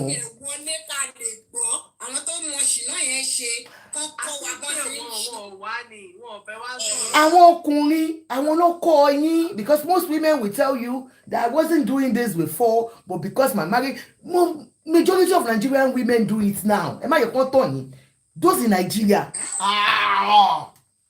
àbí nígbà tó yàn lọ Nàìjíríà nìkan fọ́ ẹ sọ pé ó máa na abroad ṣé wọn ń ṣe ìṣìnà láàbroad ni. wọ́n ń ṣe bọ̀ tí ẹ mọ̀ pé ní Nàìjíríà ẹ mọ̀ pé níbi báyìí obìnrin. pa tí wọ́n bá ń sọ pé Naija they are not referencing pé Naija mean pé àwa Naija lèmi náà Naija lẹ́yìn Naija ni everybody. no pa àwọn tó ń gbé Nàìjíríà mò ń sọ àwọn tó ń gbé Nàìjíríà ni mò ń sọ bóyá jẹ́ kọ́ bá mi wí àwọn tó ń gbé bẹ́ẹ̀ ni wọ́n máa ń ṣe ṣìnà gan àwọn obìnrin wọn. kí ló dé ṣe máa ń ṣe they always talk because no when you look at it financial problem náà ló máa ń tì wọ́n sí most of them. Actually financial problem o àtàjọkẹ́. yes. kí ló máa ń fà ó yá kí ni àyànfẹ́ kí ló tún máa ń fà. obìnrin mi wà. ó yá máa sọ̀rọ̀. obìnrin mi wà kò ní tẹ́lọ́rùn. obìnrin mi wà ó fẹ́ wò pé ọ̀rẹ́ mi ń ṣe jẹ́ kémi náà ṣe. àìnítẹ́lọ́rùn ó ń jẹ́ kóbìnrin kó ń ṣe ṣìnà nìkan. wọ́n rí àwọn obìnrin míì tó jẹ́ pé. Acheke, there's no video. It's the thing. I've read it out. I can reread it so that you could understand. You will understand, you know. Oh yeah, go on. Emma sọ̀rọ̀. Ìyá Ìbejì onítìǹkù. Ẹ̀yin sọ̀rọ̀ so that màá lè kí n lè play kí n lè ká fáwọn tó ṣẹ̀ dé. Ẹ káalẹ́ mà ó ṣe wà okay mà. Ẹ káàbọ̀ mà. Thanks for all you do for me. God bless you. God bless every one of us, sis. Amen. Ẹ jọ̀ọ́ mo kí tó polówó mo fẹ́ ganu sọ̀rọ̀ tó wà. Ẹ ganu sí. Obìnrin tó sọ pé obìnrin tó sọ pé òun ò mọbi tán gbé òun lọ kì í ṣèlú kékeré kì í ṣèlú ẹyọ kan àbí méjì ló máa kàn kó tó débi tó lọ. More than 3 different towns bẹ́ẹ̀ ni láti Ìlaramọ̀kí yẹn ó máa kọjá kó tó dé Ìkàrẹ́ yẹn ó máa d'Ákúrẹ́ ní that's the state capital Ondo state ó máa kọjá Àkúrẹ́ ó máa kọjá Ọ̀wọ̀ kó tó di pé ó ṣẹ̀ wá sọ pé òun lọ sí Ìkàrẹ́ yẹn more than 3 different towns ló máa kàn kó tó dé Ìkàrẹ́ yẹn nígbà tó travel tó dẹ̀ fọ́mọ àti ọkọ lè ó wá sọ pé ó dẹ̀ wá ń wẹ̀ ẹ́. Sorry, wọ́n dẹ̀ wá ń wẹ̀ káàkiri at the end of the day ó wá ní òun ò owe anybody explanation ta ló wá ṣàlàyé fún online nígbà tó mọ̀ pé òun ò owe anybody explanation kí wá ló mú wá ń pariwo online nígbà tó dẹ̀ wá mọ̀ pé ó travel from one place to another tó lọ ọjọ́ mẹ́ta kì í ṣèlú pẹ̀lú méjì ló kọjá o ní at the same time ó wá lọ lọ́ọ̀jì sí hotel fún good 3 days ó wá lọ lọ́ọ̀jì sí hotel fún good 3 days ó dẹ̀ jẹ́ kí ó dẹ̀ pa fóun sọ fẹ́ anybody ibi tó wà wọn mọ ibi tó lọ wọn wá padà tí wọ́n wá lọ ná owó wọn fi track ẹ̀ wá dé wọn ṣàlàyé tí ò tiẹ̀ ní mínì kò feel remorseful gan fún nǹkan tó ṣe and maybe she has been doing it for long because she is not even remorseful at all kò rí bí big deal pé ìyàwó ilé tán ká mọ́ ẹlòmíì ní hotel ó rí i pé normal bóyá normal thing tó máa ń ṣe ọkọ ẹ̀ ló kàn pa àbí bóyá bí ọkọ ló pariwo síta bó ṣe jáde kò tiẹ̀ respect ọkọ ó ní òun ò lè bẹ anybody àfi àwọn ìjọ mímọ́ nìkan and mo rò pé rí tó fẹ́ bẹ̀jọ́ mi pé wọ́n lọ gbé aṣọ sùtánà tó ń lò. sùtánà ó lè jẹ́ pàṣẹ ẹ̀kọ́ ló wọ̀ ǹjọ́ yẹn o kọ́kọ́ lọ lò ó pé sẹ̀lẹ̀ woman kó fi bà church ẹ̀ jẹ́. Kò ń tó lówó bọ̀ torí pé píṣọ̀ sùtánà tó ti rí yẹn làwọn èèyàn wá lọ gbé síta àná dẹ̀ ti wá wà attached mọ́ Celestia so mo rò pé torí ó rí pé òun ti fìdọ̀tí rẹ́ wọn lára kò dẹ̀ fi rẹ́ wọn lára bọ̀ ara ẹ̀ ló fi rẹ́ lára kò dẹ̀ fi rí aṣọ tó wọ̀ lára bò fún ẹ̀ ló disgrace ara ẹ̀ worldwide ọlọ́run tó ti dọ̀tí ni tó fún ẹ̀ ló fẹ́ ṣẹ̀sìn o ó máa kó àwọn ẹlòmíì lọ́gbọ́n bíi tiẹ̀ bá ṣe ni wọ́n ṣe máa tún náà nìyẹn ẹ kú ètò. Ẹ káàbọ̀ ó yẹ sọ kọ́tà ń ṣe. Yes ma okay yes ma mọ́mí daddies uncles ọmọ yín àbúrò yín ìyá àbejì oní tìǹkó plate ló ń sọ̀rọ̀ tìǹkó ni mò ń ta African foods ni mò ń ta ọ̀gbọ̀nọ̀ ẹ̀gúsí crayfish and crayfish tí mò ń ta is purely orange crayfish that is very sweet and when you want to use it you have to be very cautious of the cooking because ó máa ń dùn dáadáa. Bùnmi ẹ ti lọ ni, ẹ bínú lọ ni. Bùnmi ẹ come back padà. Ẹ sọ̀rọ̀ sí i. Ó yẹ máa sọ̀rọ̀ lọ. Ẹ̀wà olóyin, tẹ́ bá dé rẹ̀ ẹ̀wà olóyin lọ́wọ́ mi, pure original ẹ̀wà olóyin ni mo máa fún yín. Very sweet and it's done very fast. Ó máa ń tètè ń jiná. Wọ́n níṣẹ́ yìí ni sẹ́mi ìyá àbèjì onítìǹkù on Facebook. Bẹ́ẹ̀ ni èmi náà ní máa Àṣàkẹ́ màámi èmi náà ní èmi ọmọ yín yẹn náà sì ní ìyá àbèjì tẹ́ mọ̀ náà ní látọdún mọ́dún èmi náà ní máa your girl sì ní máa. Mo dẹ̀ ń ṣe goat meat, mo ṣe ram meat and I do it fresh, not stale. I do it fresh every time. Kì í ṣe pé bóyá kì í ṣe sílẹ̀. So when you patronize me, keep quiet please. When you patronize me, it's value you get for every penny you are using to buy from a Yabeji Tinko's place. And I treat you like a king and queen that you are, ma. I won't collect money from you and block you. I do my Tinko from the scratch myself. I said Kilishi, Abuja, and I made it fresh. Ginger, garlic, everything is there. Kò sí nǹkan tẹ́ rà lọ́wọ́ mi. Àlùbáríkà ni à ń ta panla kíkà ń tẹja bó mo dẹ̀ ń ta river catfish cause mi ò kì í ta pond fish unless you request for it yourself. Ẹ ṣé gan ni mo appreciate you pé ṣe bá dẹ̀ fẹ́ patronize me please help us to follow her and patronize her. Thank you very much. So for people that are just coming in, this woman was declared missing about 2 weeks ago. They said she was missing for 3 days. A 42-year-old married woman, Mrs. Tilewa Olatunde Funky Baby, who was reported missing on Friday, April 3rd, 2026, had been found in an hotel in Ondo State with a 55-year-old man identified as Mr. Isa Alaba. Mr. Isa Alaba ló gbé wọn lọ sí hotel tí wọ́n lọ lò wọ́n ní Pọ́ngán that day, and she could not be reached afterward as her phone remained switched off. So she switched her phone off for 3 days. The disappearance raised alarm among her relatives and the local community, prompting a search by security operatives. She was eventually traced to a hotel in Ugbe Akoko area, roughly 124 kilometers from Ilara Mokin. Olodoko be 124 kilometers. Old Shekini Musa fun etololo fun daddy. A source revealed she was not abducted as initially feared. She left on her own without informing anyone, and she was later found with the man in an hotel.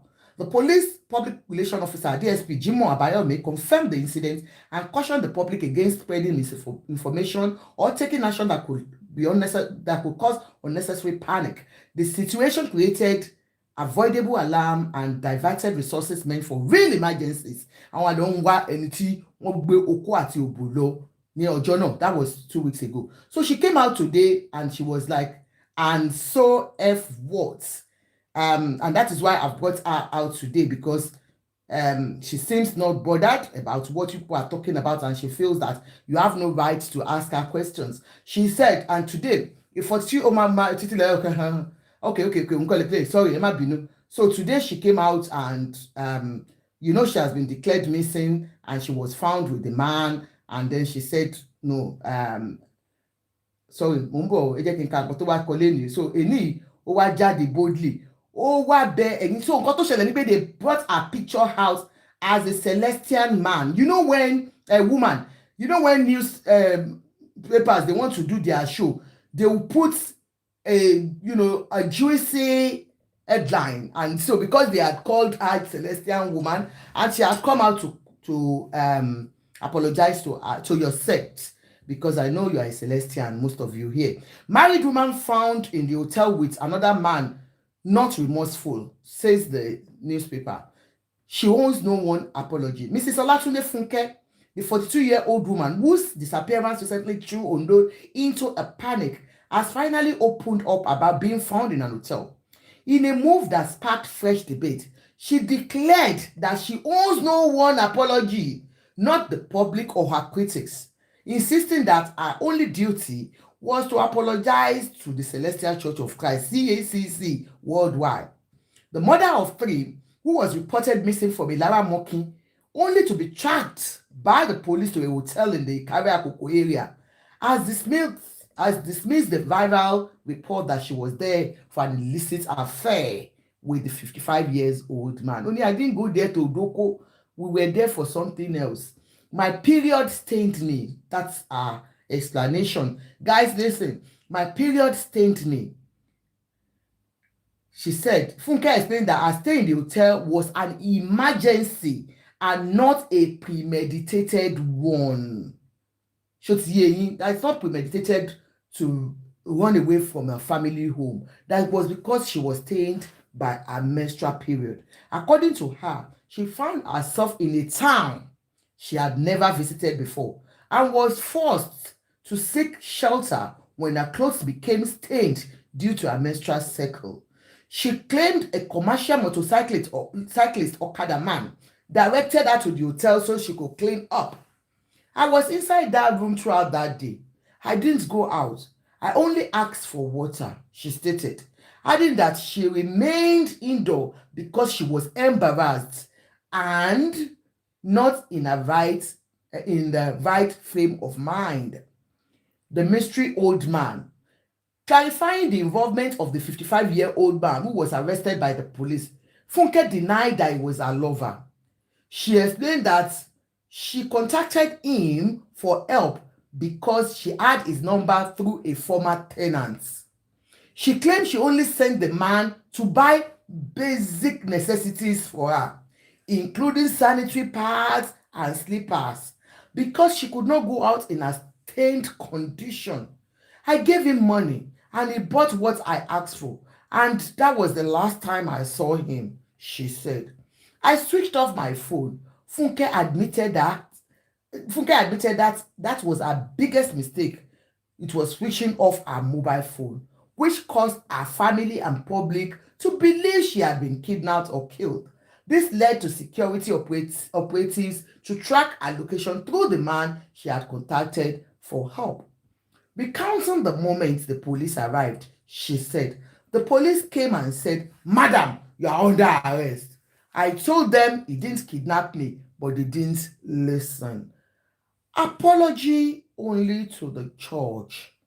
Despite the public outcry and the resources spent on her search, Funke remained firm that she had done nothing wrong against the public. However, she expressed a deep regret over how a scandal has affected the image of our church. I had to apologize to the Celestial Church of Christ worldwide. My name has been tarnished. Okay, my name has been tarnished, she said. She then added pointedly, I owe them an apology. I do not owe any other person an apology. While Funke described the entire ordeal as a personal trial, many observers continue to question the circumstances that led to her spending days in a hotel without communicating with her family. Are you telling me? That's the story. Sherry, Lori story tagbo Sherry, open sọ́nà méjì. Number one, ṣé around ibẹ̀ ni, ṣé Ondo ni Funke ń gbé ni? Àkókò ìkòkò àbígbó ló pe bẹ̀yẹn mi mo bẹ̀ ibi tó ń gbé yìí. Àkókò yẹn náà. Ìlera mọ̀ kí ló gbé ó dẹ̀ lọ síkà rẹ̀. Báwo ló ṣe jìnnà sí? Ó jìnnà síra wọn àbí? Báwo ló ṣe jìnnà síra wọn? Ó ṣe more than 1 hour journey, 1 hour 2 hours. Ó sá fún ẹ tó ní ó ṣe. Sá fún ẹ tó ní. Okay, because nǹkan tó bí sọ pé ká wò sọ́nà méjì pé number one, bóyá ó ń jáde but no matter because ó lè sọ pé àrò òun stain tó wá fi gba hòtẹ́ẹ̀lì lọ. Ó yẹ kó wà nǹkan ara bẹ́ẹ̀ kó wọ̀. Àti wípé ṣe rí ìṣìnà Èkó ń ṣojú kòkòrò nìkan ni o. Ẹlòmíì ọkọ ẹ lè má tẹ̀ dò, ó lè má tẹ̀ yìí. Ó wá ní àwọn amúgbẹ́lẹ́gbẹ̀ẹ́ pé tó máa bá tẹ̀ yìí. My health condition ni. Ṣé ìṣìnà ṣe ni o? Wàhálà ìṣìnà bíntín ló fẹ́ lọ ṣe tó ka lọ́wọ́. Òye yín. Ẹ̀kọ́ tó wá jẹ́ pé bíntín àǹtí mo kàn fẹ́ bèrè ni tó wá pé bíntín wàá máa wò pé bá kò spend hours for you to spend 3 days. Nǹkan tó ṣẹlẹ̀ ni pé ìgbà tó bíntín ló fẹ́ lọ ṣe ó wá gbádùn ẹni tó tẹ̀ dò tó tẹ̀ yìí. Ló bá kúkú ṣe kí ló wá dé ó di máa ní òkú. Ìyẹn tẹ̀ dò fún ni. Ó tẹ̀ yìí ni ó di máa ní. Ṣé àmọ́ pé tó bá ń ta ló ṣe jìnnà ju obìnrin ló ṣe ṣìnà ju number one. Obìnrin lè ká obìnrin láíláí. Ọkùnrin sì kí á lè ṣe máa ká wọn. But ṣe rí àwọn tó ọmọ ṣìnà ṣe yẹn àwọn ọlọ́mọ á tètè ká nínú obìnrin ọlọ́dájì master gafura torí mi support ẹ̀ but ọkùnrin náà ló máa ń push obìnrin tù. It's not about only money. ọkùnrin mi ẹjọ wà nulẹ̀ torí ìṣìná tó ń ṣe ń ta ó máa gbàgbé ìyàwó tiẹ̀ sínú ilé ọkọ máa sùn sáré ògiri kó sún making sense.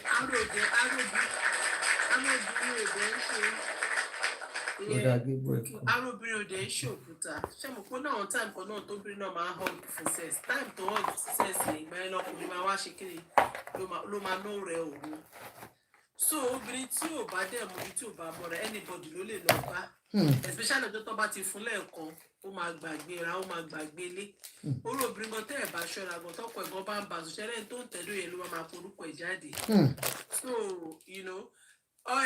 torí pé àti ìgbọ́ nǹkan kan lẹ́nu obìnrin yẹn just only apology tó kàn ṣe fún church because torí pé kíni. But even with that apology tó ṣe fún church ẹ rí i pé nǹkan kan wà ní marriage that she has not been happy with her marriage. Exactly, because yes. So I hold nobody an explanation except the church torí pé aṣọ àdúrà tó wọ̀ aṣọ ògo tó wọ̀ òun ni ṣé ẹ̀dẹ̀ mọ̀ pé ẹni tó máa ń kun sẹ̀lẹ̀ kò dé ṣe gbogbo sẹ̀lẹ̀ because tẹ́ bá wá pretty lady sẹ̀lẹ̀ ló wà tẹ́ bá wá yàrá gold sẹ̀lẹ̀ lẹ ti máa rí tẹ́ bá ń wá olówó sẹ̀lẹ̀ lẹ ti máa rí tẹ́ bá dẹ̀ ń wá oníṣìnà sẹ̀lẹ̀ náà ló pọ̀ sí so torí pé ó fẹ́ pé kó má ta níṣì wọn pé kó má máa fi wá máa sọ pé orúkọ tí sẹ̀lẹ̀ ti ní orúkọ ògo tó ti ní tẹ́lẹ̀ kan tó máa fi máa wá máa drag ẹ̀ òun I wish she did right tó fi apologize fún sẹ̀lẹ̀ publicly so tó bá dẹ̀ jí tó kọ́ máa lọ sọ nínú ilé pẹ̀lú ọkọ àti aya tó bá máa bí obìnrin yẹn máa rí sọ torí iṣẹ́ òdédé iṣẹ́ o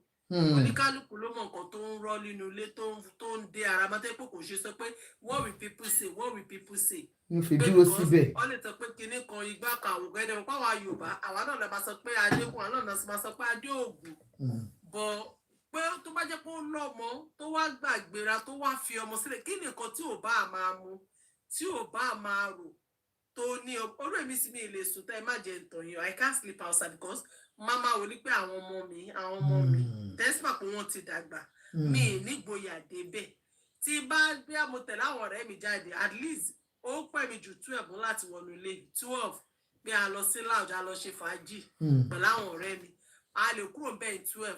Of course. So 12 yẹn torí pé mo mọ̀ pé yes bóyá ó lè jẹ́ within mo ti lọ island rí tẹ́ pé bóyá alẹ́ la kúrò bóyá bí nǹkan bí 8 la kúrò a lè kúrò bẹ́ẹ̀ 12 títí or 11 títí 12 ó pẹ́ mi jù ṣá mo ti wọlé 1 ìgbà tí mo dẹ̀ wọlé 1 èmi àtàwọn ọmọ mi lọ́jọ́ tí mo kó wọn lọ sí sélọ̀ mo kó àwọn ọmọ mi lọ sélọ̀ àwọn wọlé bóyá bí 1:30 èmi àtàwọn ọmọ mi obìnrin àtọkùnrin so they were there with but bá pẹ́ àwọn ọ̀rẹ́ mi ó pẹ́ ju 12 mo ti wọnú lé mi wá so ọkọ mi dẹ̀ bá dẹ̀ ti dágbé ibi tí mo lọ pé ibi báyìí ni mò ń lọ so òun ló mọ nǹkan tó mu tó fi gbàgbéra fún 3 days and that's too much tó bá yẹ kó ṣì wà ní ọkọ 3 days and you left without children tọmọdé wà nílé kò dẹ̀ mira ṣé tá bá máa bí nǹkan yẹn ti gún ó ti wà ní góńgó ẹ̀mí ẹ̀ ni. ó ti fẹ́ kó lé ọkọ ni because obìnrin tí ó bá fẹ́ kó lé ọkọ ò lè díjú bẹ́ẹ̀ yẹn.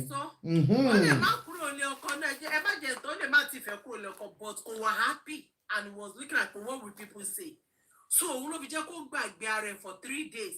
Ruthless darling my colleague. ọmọ tó ti máa parọ́ tó wá sọ pé ara òun stéènì òun wá lọ sọ òun lọ́jọ́ sóòtẹ́ tára ẹ bá stéènì ṣé kò lè wọnú ọjà kó wà nkárọ̀ pàmẹ́ta kó ro sára ni èlé ló fẹ́ àṣírí àǹkárá tó tà ń fọ́fà àwọn pieces wọ́n sì máa tà ń 2000 plus fún tó máa wọ̀ sára ó wá di pé hòtẹ́ẹ̀lì wà lọ ó wá ní oróyàn ní páàdì orú páàdì ra ni wọn ló máa sọ pé oróyàn. ọkùnrin ló tún wá pè lórí fóònù ẹ kó lọ bẹ́ẹ̀ ra páàdì wa. ọkùnrin ló tún wá pè pé kó lọ bẹ́ẹ̀ ṣé ọkùnrin tó pè yẹn ọ̀rẹ́ ni wọ́n ló ṣe pé pé ó fẹ́ ṣẹ́rí kò sí àní ó lọ gbádùn ara ẹ̀ ó lọ enjoy ara ẹ̀ so kò sí pé mo pè ẹ́ wá bá mi ra páàdì ọjọ́ 12 midnight lọ 24 hours lọ 48 hours náà tún lọ àkílódé ọkùnrin yìí ò mọbi tó lọ ló ṣe ń wá kiri ní pé ibo ni ìyàwó òun wà ọkọ yẹn náà ẹ jẹ́ ká bóun náà bọ́dá ọkọ àǹtí yẹn jọ kí lẹ́yìn náà ṣe fáǹtì tó fi lọ ṣe ṣìnà bíntì ṣìnà tí wọ́n wá ṣe bíntì ṣìnà tí wọ́n ṣe rápẹ́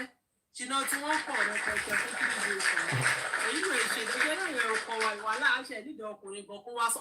But for a woman to live for those days for 3 days ó lè ṣe like I told you a lot of women are doing it ní Nàìjíríà. They were doing it but they were coded but you would never. Goodness me, thank you mom. Wọ́n wà coded you would even àwọn tó ń ṣe wọ̀ ẹ̀ ní mọ̀ even àwọn tó ń borí gan that you will never know. Àwọn tó jẹ́ ìyá jọ̀gọ̀, they were doing it, but you will never know. Because àwọn ọ̀pọ̀jọ́ tó kọ àwọn bá ti ká wọn, that's the end. Because àwọn ọkùnrin ló jowú jù. Àwọn lè ṣe, but they will never allow women to do it. So òun ni ọkọ àwọn tó ń bọ àwọn tó wà ní ṣọ́ọ̀ṣì gbàgbé pé sẹ́lẹ̀ àbíkè ni àwọn tó tẹ́pẹ́ ẹ̀ṣẹ̀. Ìṣọ̀lá Àdè ẹ̀yin ọkùnrin obìnrin tó ká ó lọ níjọ́ ló fọ́ 3 days wọ́n dẹ̀ ká mọ́ ó dẹ̀ bẹ̀bẹ̀ ó ní ṣọ́ọ̀ṣì lòún bẹ̀ kò dẹ̀ bí ẹ̀yin ọkùnrin kò bẹ̀ fámìlì wọn ó ní no big deal. Kí lẹ ṣe fún wọn kí lẹ ṣe fún obìnrin tó yẹn. Ẹ̀yin ọkùnrin Ìṣọ̀lá Àdè kọ́mọ̀. máa nǹkan máa ń sọ kankan lórí Facebook á níṣẹ́ rí obìnrin pé tẹ́ bá rí obìnrin tó lọ ṣe ṣìnà ó ní ọkọ rẹ̀ ló fà ó níṣẹ́ ti gbàgbọ́ orúkọ máa yẹn lórí Facebook bá ẹnu ẹ̀ mú gọba ó ṣẹ̀ṣẹ̀ eré nìyí á ní tẹ́ bá rí obìnrin tó lọ ṣe ṣìnà ó ní ẹ jẹ́ ká bi ọkọ ẹ̀ léèrè ẹ jẹ́ ṣẹ̀gbọ́n ilé ní ẹ bá bọ̀ lókè. Oh, can you forgive her? Okay. ẹ yẹ ká gbọ́ from Aunty Jumi náà Aunty Jum. Màámi Jum. Kọ́wọ́ fàájà fún wa Aunty Jum ṣé ẹ ṣe dọ́gì lọ́wọ́ lọ́fíìsì ni. Dọ́gì kan bóyá fún mi lẹ́nu tó. Ìṣọ̀lá Àdè, you will not forgive a woman. No. Men don't forgive when they are caught. They catching their wife doing that. No, Aunty Àjọkẹ́ gbàgbé o. Àwọn ọkùnrin tó ń forgive when you are in love that woman. Àwọn ọkùnrin ó kọ̀kọ̀kọ̀ wọ́pọ̀ ni. Aunty Àjọkẹ́. All right. Ẹ jẹ́ ká gbọ́ from Aunty. Tani. Àfíìsì ọwọ́ ṣe ṣó ka ó ka kóńdó lọ́wọ́ ni. Ẹ gbàgbé ọ̀rọ̀ yìí. Ẹ jẹ́ ká sáré gbọ́ from Aunty Jumi. Good afternoon. Ẹ kálẹ́ ma. Good afternoon ma. Ẹ ra ṣàlàfíà lẹ́wọ̀ everybody gbogbo wa pátápátá. Aunty Àjọkẹ́, that lady must be going through something.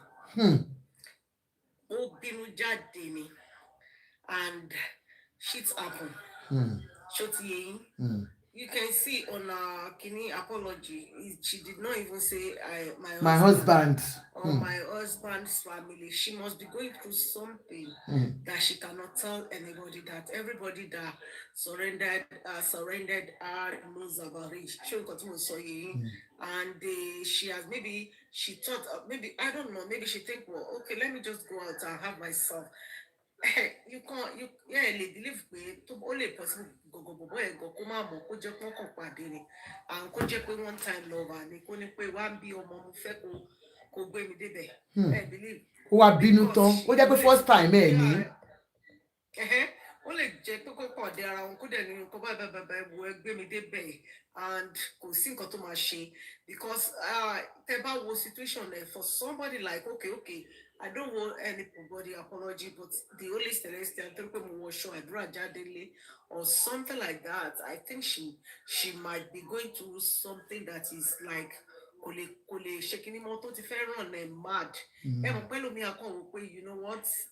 Ilé tí mo lọ yẹn ní ti ẹ lọ jàre because tó lè jẹ́ tí n bá lọ délé sí monster ni mo lọ bá lé àbí nǹkan tí mo understand nǹkan tí mo ṣe and we have some ladies that wọ́n dínú pa.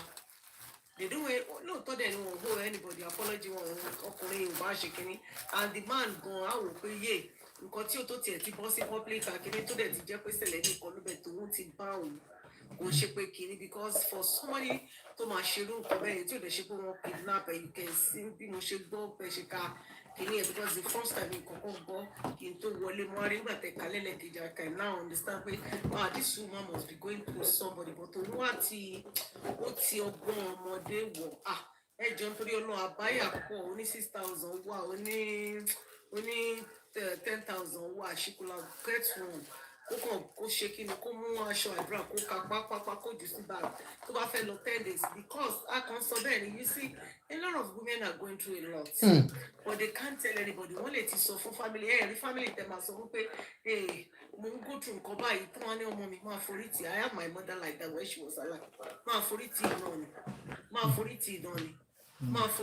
ni and you see a lot of people máa forí tì yẹn ó wá end up ó wá di depression sí wọn lára torí ẹ̀rẹ̀ ṣe máa róbìnrin mi tó kàn wọ́n máa ṣe gángan wọ́n á máa rìn lọ títì wọ́n á máa sọ̀rọ̀ tó bá pé bí irú abroad ló wà ní that's why we have to tell our stand I'm pleading to all women stand on your feet let everybody knows that before anybody ilé ayé yìí is you don't care lẹ́fẹ̀ẹ́ sọ pé ọmọ will live if somebody died I don't care if I want to enjoy I go the only thing ni pé tí bá fẹ́ travel ojú àwọn ọmọ mi máa ro bí máa sunkún àwọn náà sunkún but tí bá ti wọ plane àti Àjọkẹ́ gbàgbé ẹ̀ tí nǹkan kan bá ṣe mí lẹ́nu that children that mo ń gbà tí mo sọ pé ọmọ ẹ̀ they will live even my children will tell you mommy enjoy your life o àwọn ò fẹ́ gbọ́ kankan because gbogbo nǹkan tá à ń sọ depression is real before you know it àwọn ò fẹ́ kẹ́ máa lọ ṣe gógógó àbí kẹ́ máa da tọ́ lẹ́nu understand because ọkùnrin míì wọ́n lè jí èèyàn lórí bó ṣe wà fóbìnrin ló wà fọkùnrin wọ́n lè sọ èèyàn di wèrè ọ̀sán gan ẹ understand wọ́n lè sọ èèyàn di agánà gan ọ̀sán gan àbí ẹlòmíì ẹ̀ kàn rí ni ó lè wá kíchìn kó bùgbàjú ẹ̀ wáì. tóun dẹ̀ ti lọ ṣeré àánú tiẹ̀.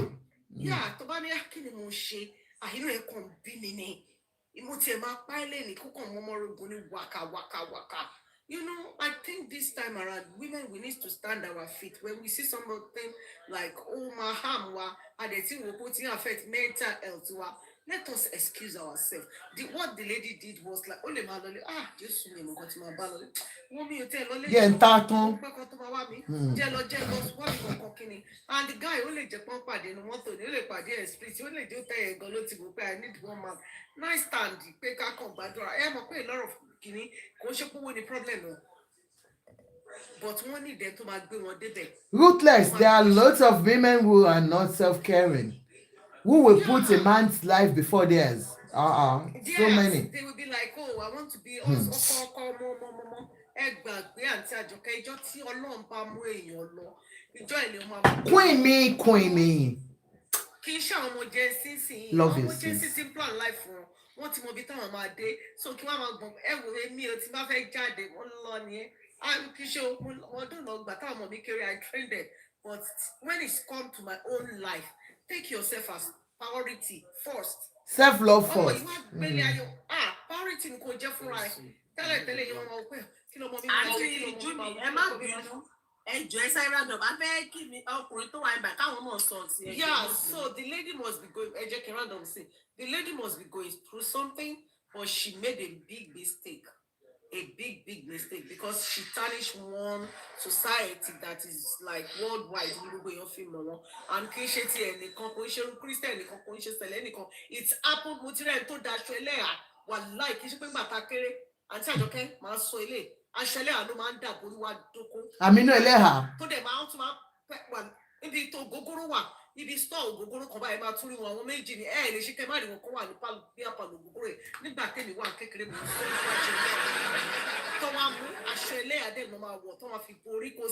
Thank you, Ruthless. That's all I know. Thank you. Mr. Ishola. Okay, Mr. Ishola, go ahead. Èmi fẹ́ ra glasses mi ò mi mọ kọ́tẹ́ ń sọ o. Ẹ pàdé mi lẹ́yìn tì ní. I think when we are young, something like that have happened. But at the end of the day, you know. Ṣé mo nǹkan tá à ń sọ ṣá Mr. Ishola? Okay, yẹ kí sáré fún yín ní brief kínní. Obìnrin kan wọ́n ka mọ́ àwọn ọkọ àti àwọn ọmọ ó bímọ mẹ́ta. Wọ́n dẹ̀ ń wá for 3 days náà ti ń wá. Ó dẹ̀ díjọ́ kẹta àwọn ọlọ́pàá trace number wọ́n trace ẹ̀ sí hotel nítorí máa kan wọ́n káwọn àti máa yẹn pọ̀. Wọ́n dẹ̀ mú wọn so hotel ló wà for that 3 days. Then ó jáde lẹ́nu ó dẹ̀ sọ wípé òun wà sorry because Celestian ni. Ó dẹ̀ bẹ̀bẹ̀ lọ́dọ̀ àwọn Celestian and I'm really sorry Celestians for putting you through that shame but for my family I give no F. So òun la fi ń rò pé kí ló lè fà á tóbìnrin lè feel like that kò tiẹ̀ feel remorseful and. Okay, I can base it lórí báwo ọkùnrin báyìí máa ń feel and mo mọ̀ pé bọ́ ọkùnrin náà ni ṣé rí ọkùnrin ìjà abẹ́ kò kí ń tán lọ́dọ̀ wa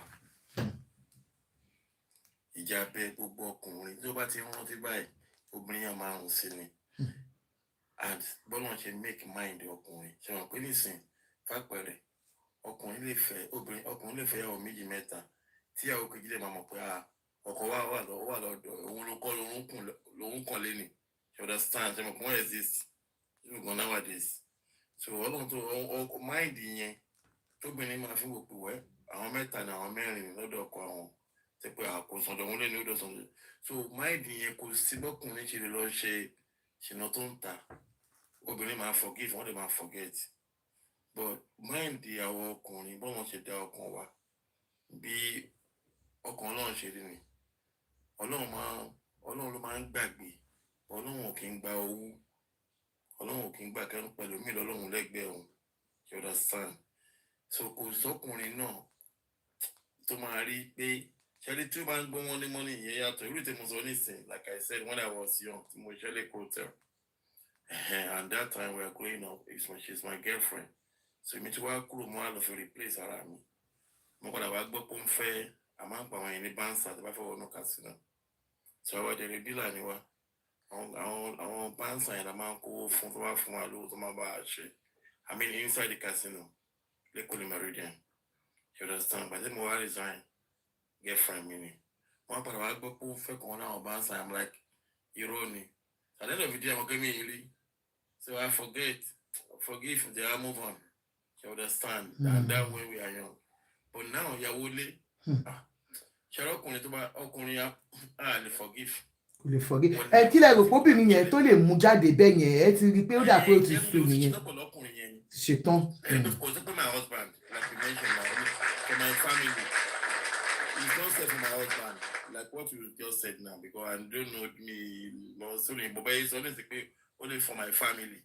Our family ló bẹ̀. Kò bẹ̀ family gan kò bẹ̀ ọkọ kò bẹ̀ church ló bẹ̀ church. Our family ló sọ àwọn ẹbí ẹ̀ kò ní for my husband ó ti ṣetán pẹ̀lú ọkùnrin yẹn already.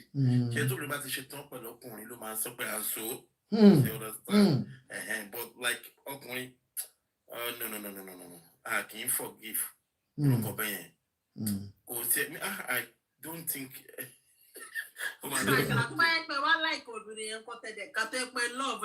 Ìyàwó lé àbí girlfriend ẹ máa la ọ. Ìyàwó lé. Ó ti tán nìyẹn. Níjọ́ tí ṣẹ́rí ó dàbí ìgbẹ́ inú àwo ẹ kára àtún pọ̀ wọ́n bóyá máa rí lọ́kàn ọkùnrin mo ń sọ yìí and I'm speaking for men. Kílẹ̀ tí ò possible fọkùnrin bọ̀ tó obìnrin wé fún yín bó ṣe rí ó máa rọ tí èèyàn bá yàgbẹ́ sínú àwo ṣe mọ̀ pé ẹ rí pé ìgbẹ́ ló wà nù ẹ̀yà bí wọ́n wá fọ àwo yẹn wọ́n ti fọ́ ṣe ọ̀dà star ẹ̀ dẹ̀ mọ̀ pé oúnjẹ tó bá ti ń fi sáà fún yẹn máa sọ pé no kò tó jẹ́ tó lè gbé sínú ẹ̀ ní jẹ́ bó ṣe rí nìyẹn pé ẹ máa rántí pé àwo tó ń fi yàgbẹ́ wọ́n ti fọ ẹ̀ jẹ́ máa sọ pé nǹkan kan ṣe é sì mọ̀ pé no bó ṣe rí gangan nìyẹn. So a woman cannot cheat and you forgive her, but you can cheat and a woman will forgive you. Thank you, sir. Thank you, sir. Now I understand. Ara ọkùnrin obìnrin mi wà lórí platform ìtẹ́pọ̀ ọkọ̀ ẹ̀ níyàwó méjì nígbà kó tó ní mẹ́ta ó dẹ̀ máa pọ̀ òun kọ́ lóró kàn ẹ kì í fín lápẹẹrẹ kan ẹ̀gbọ́n mi ọjọ́ níyàwó ń bí ó dẹ̀ fẹ́ kan sí Nàìjíríà ó dẹ̀ gbalé fún obìnrin Nàìjíríà yìí bọ̀ ilé tó kọ́ lọ́wọ́ àti ìyàwó kejì jọ ń gbé ẹ̀gbọ́n mi wọ́n bí mi lé so ìgbà tí ìyàwó kejì wá dé Nàìjíríà mọ̀ kọ́kọ́ fà wọn nígbà gangan ìgbà tí ìyàwó padà wá gbà mọ́ra pé ìyàwó but ìgbà tó wá délé wọ́n ní kọ́ last year ta lọ ṣe léyà mo wá lọ sí ọ̀dọ̀ wọn pa kí ló dé tó fojú ro tí ó bá ti ẹ̀gbọ́n mi á sun ilé 3 days á lọ sun ọ̀dọ̀ ìyàwó yẹn náà ní 3 days ṣe understand ìyàwó tó jọ láti bí ọ̀pá kí ló ṣẹlẹ̀ ìwúlò àbúlọ̀ máa ní káàkiri ṣe mílíọ̀ jẹ́ kó máa bọ̀ ń bí jàre ṣe understand ó jẹ́ kó wálé tó bá ti wá dìgbà tí wọ́n mú yàrá tó wà tí ẹ̀gbọ́n máa ń sùn ó mú màmá tiẹ̀ síbẹ̀ màmá ẹni tó bá ti wá sílẹ̀ jẹ́ màmá ẹ̀ sọ̀dọ̀ nílé yẹn ó wá mú ìyàwó kejì tí ìyàwó kékeré ó ní ìyàwó àgbàlá ní kó lọ mú wálé pé tó fi lọ tó fi bọ̀ yẹn kí ló yẹ fà yẹn. ẹ ká lè dé sáré ṣe tán lórí topic because mo ń go to second topic. tó bá fẹ́ sùn ẹ̀gbọ́n lọ sùn yàrá ìyàwó kékeré ìgbà tó wá dìbò máa ń rí pé kò wà happy máa ń sọ pé kí ló ṣẹlẹ̀ ó ṣàkíyèsí kan bá tó máa ní kí ló ṣẹlẹ̀ náà ó ṣàkíyèsí kò wà happy wọn á pẹ̀ kọ́ mọ́ ní kí ló ṣẹlẹ̀ ní ìbàdàn ló ń jà rẹ̀ pé òun ìta lòun máa ń lọ tán ìyàwó kejì understand but he is not happy máa sọ pé kí ló tẹ̀ ní kó lọ wálé ẹni tàbí bá ti rántí pé àwọn jọ wà nínú abẹ́ òrùlé kan náà ń abẹ̀rẹ̀ wàhálà kò ní sùn ṣẹ̀gẹ̀tẹ̀ òun ti bọ́t pẹ̀lú ẹ̀ náà wọ́n jọ ń gbé wọ́n jọ ń live ní ìlú ìnájọ wà wọ́n tún máa jọ padà sí UK ni ṣe understand kò tí mo sọ no òun sẹ́ pé ẹ̀yin obìnrin kò sí ní tábà lọ ṣe kíní yẹn you still forgive and forget kò sí ní àwọn ọ̀pọ̀lọpọ̀ obìnrin yàwó pé ṣèbí ìyàwó ọkọ wa ni wọ́n ọkùnrin náà ẹ gbàgbé. ọkùnrin rẹ forgive okay ẹ ṣe. and now last week like I mentioned mo granted to mo rà gbé ẹ̀ padà blue background, they were money there. Ṣé Prada? Yeah. Blue ni. All right, Blue background. Money there. All right, okay. So hi, Simia. Shisa. Thank you very much. So men do not forgive when you cheat. So women, it's your choice if you want to be in that abusive marriage and continue, or if you feel it is enough for you, you want to leave. But sometimes you look at our age, we'll say, oh, mo kúkú ti dàgbà, mi ì lè lọ mọ́, jẹ́ kí n máa gbádùn ayé mi pẹ̀lú my friend mi níta. Nígbà mi, wọ́n ló máa ń kó bá wa o. Okay, now twice. Again, see Mike. Nice, I've been nice, no nje. You are you not ready? Okay. Ruthless. No, Ruthless the day before Queen. No. Okay, Queen. Ruthless. Ruthless, yeah. Hi, sis. How are you, darling, sis? Me. I'm fine. You're welcome, sis. Yeah. What he did? It's quite unfortunate, but if you listen to the way the woman spoke and you read her body language, even before she started talking, if you look well, you can see trauma. You can see trauma. And if you look into her eyes, because I like to read people's body language, because sometimes your body, the way you sit, your eyes says a different story from what you're saying with your mouth. If you look into that lady's eyes, her eyes are dead. She doesn't send anymore. She does not give a damn anymore. And one thing people should understand is it takes a woman. So let me just say, allegedly, if she had gone out to have an affair, it takes a woman a lot. It takes a woman a lot of balls. And when you push a woman to that extent that she's ready to go out, especially in a country like Nigeria, most of the women married, living in Nigeria, it's all about their kids, their family, their husband. A lot of them, except the Gen Z wives now, maybe my generation, but my mom's generation, the generation after her, it was all about their wife, their husband, their children. They hardly socialize. So whatever would make a woman living in Nigeria have the balls to step out and sleep for 3 days, she was in her head. She had already damned the consequences. She doesn't care. She was ready, and she's still ready for anything. But maybe because there are children involved in that situation, so she's trying as much as she can to still cover up a lot. And like you said, because she had the garments from the church, she felt that the only people I owe allegiance to, or I feel bad about what I've done, is because I wore these garments. Let me just apologize to the church. A woman that still sends her husband or feels a little bit of remorse, of course, would have mentioned, oh, my husband, I feel this way, or I didn't mean it that. You saw that she blanked that side. 100%. Because it's like she's ready. When a woman is like that, she's just waiting for that man to say, and she will finish the man. She's ready. Whatever happened that day was intentional. It was planned. And it was carried out. And she did it with her full chest. 100%. You will know, for a woman to say no, it's over. She did it with her full chest. And she was very honest in her writing. She was very honest in everything she said. The only place she feels bad about is maybe because she's a little bit the religious type. And she still has that little conscience. And she still feels bad. So the only place she feels bad is because she got her church involved. Sis, believe me, if she did not wear that garment and this thing, or she was not, shown with that picture of her on that garment. Yeah, if that garment didn't come out and nobody knew it had to do with a particular church or garments, a woman like that would not even explain to anyone.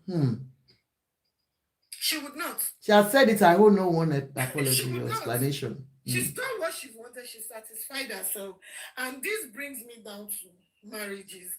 I wanted to say something in regard. I'm not correcting him because that's his opinion. But from a woman's perspective, I believe that Women forgive, but we don't forget. And that's what a lot of men need to understand. Maybe the days of my mom, the women in their 60s, the women in their 50s now, maybe they will forgive and forget. But you see this generation of wives. You see this generation we have now, we are here to correct the mistakes of our mothers. And so that is why when you're raising your sons, raise them for this generation of wives. Don't raise them for your own generation. No, it's not going to work. Our mothers' generations never had a social life. All their life was surrounded around raising us. And I tell you, sis, a lot of those women grew up depressed and sad. And that is why I tell women, in as much as we are raising children, you're raising children. Sometimes I sound very self-centered, but I'm telling you, I put myself first. I have to be extreme, because I tell people, for you to raise a child, you have to be in an extremely sound, intelligent mindset. If you're not sound up there, you're not happy in your brain, you can't function well to raise children. So do whatever makes you happy. If I wake up in the morning, I feel like going to the spa, so shall it be. Because I'm married does not mean I'm tied to a man's apron. Before I became married, I was an individual. I had dreams. I had things I loved. So why should I throw away all that? Because of marriage. So sometimes it's not because these men misbehave. It's because women submit too much. We submit totally. And we deprive ourselves of the things we love. And so when these men misbehave, it hits us a lot. Because we feel we've given so much. And knowing men for who they are self-centered human beings. What a mother would give up for a child, a man would think twice to give it up. As long as that thing does not touch his happiness, he is happy to do. But once it touches his fragile one kind, he will think about God it. God bless you. But women are not like that. It's true. And that is why when things like this happen, people say, oh, we have given so much. I'm so hot. Look, we are beginning to change the narrative. Nobody give the minimum. Put yourself first. If you love to look good, look good. If you love to travel, travel. If you love to eat, eat. If you whatever you love to do, being a wife and a mother should not change that. And the day we begin to realize that, a lot will change around us. A lot will change. Sometimes it doesn't have to be about infidelity. So many women are walking around, they are taking time bombs, just waiting to explode. Because we carry so much unnecessary burden that we could have shared around the house. Share it with this man. Why should you carry the burden? Nobody made you a savior. Don't make yourself one. Help me tell them. The children we strive, the children we suffer, the children we go through so much for, they would turn 18, go to uni, and a lot of them would not even come back home. And you look back at your life and you feel, oh, I didn't live my life the way I wanted. Oh, I lived my life for these children. Nobody sent you. So while you're trying to raise children, continue to live your life. Build yourself. Make money. Make yourself happy. Do whatever.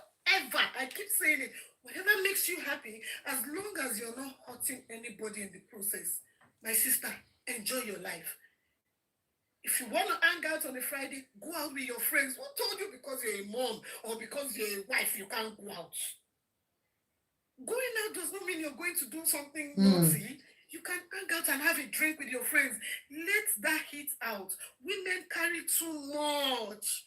And that is why when these men just make a little mistake, you lose your mind. And you feel jumping from one bed to another would make you happy. No, it would not. If a man messes up today and you feel he's not doing what he should be doing, if you like sleep with 100 men, it still does not guarantee your happiness. And that's the truth. So I'll leave it at that. Thank you. Thank you so much, sis. Thank you. 100% right. Queen me queen. Queen me queen. Hello, ma'am. Ekale sis, my partner in Sparkling Beauty. Part of trying to make ourselves happy is me introducing Sparkling Beauty to the world. Yes, Sparkling Beauty for every woman, every man who wants to feel confident about their way of life, your stature, your weight. This is a Weight Watcher group. Please come and join us. Sparkling Beauty. It is not cheap, but it is very, very effective. I've just started mine. I'm in my first week. I'm going 6 months. It's a journey. I don't want to rush it. My 4th week, and I've been seeing the work. You have seen the difference. So if you are interested, because weight gain gives you so much pain, back pain. If you see my back now, it's really bad. My knees. So back pain, knee pain, and increased blood sugar, diabetes, hypertension. These are associated diseases with weight gain. Please contact Sparkling Beauty LLC. You can you can send a DM to me. Ajoke, I want to lose that weight. Ajoke, I am a man. I cannot do very well. That is why that woman went out, because my teen has become tintini. When you have protruded tummy, Oko will go inside and you won't be able to do it very well. And then the women will start feeling like, guy is not there again. They will start looking for a guy that has two pack, whatever, to have big one, to my don dada. So men, you too, you need to come out. It's not only women.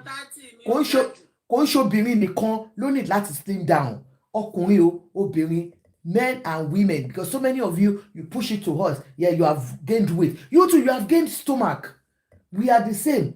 So please, men, so many of these women are going out because you are not doing it well. You are not getting down well. I am telling you. Please contact me. Let me send you to. You cannot do touch your toes. Yeah, because most of you men, you cannot do touch. You will be telling the woman to touch. You too, your stomach is pushing the bomb. How can you do? Because because you understand. So we both, as a man, you need to look after your health. As a woman, you need to look after your health. Even you might be doing it,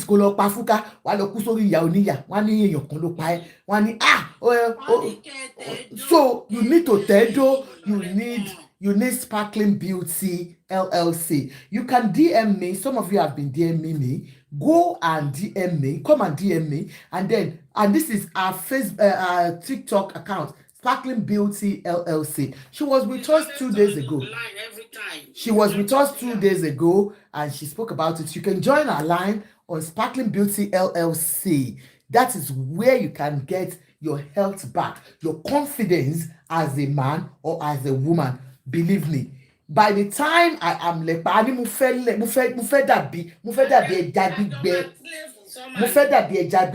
if you want to join me, you can now. If you want to wait for 1 month to see the difference in me, but I'm telling you, the earlier the better. Oh yeah, Queen Lafish, can you bend us okay? A cabo.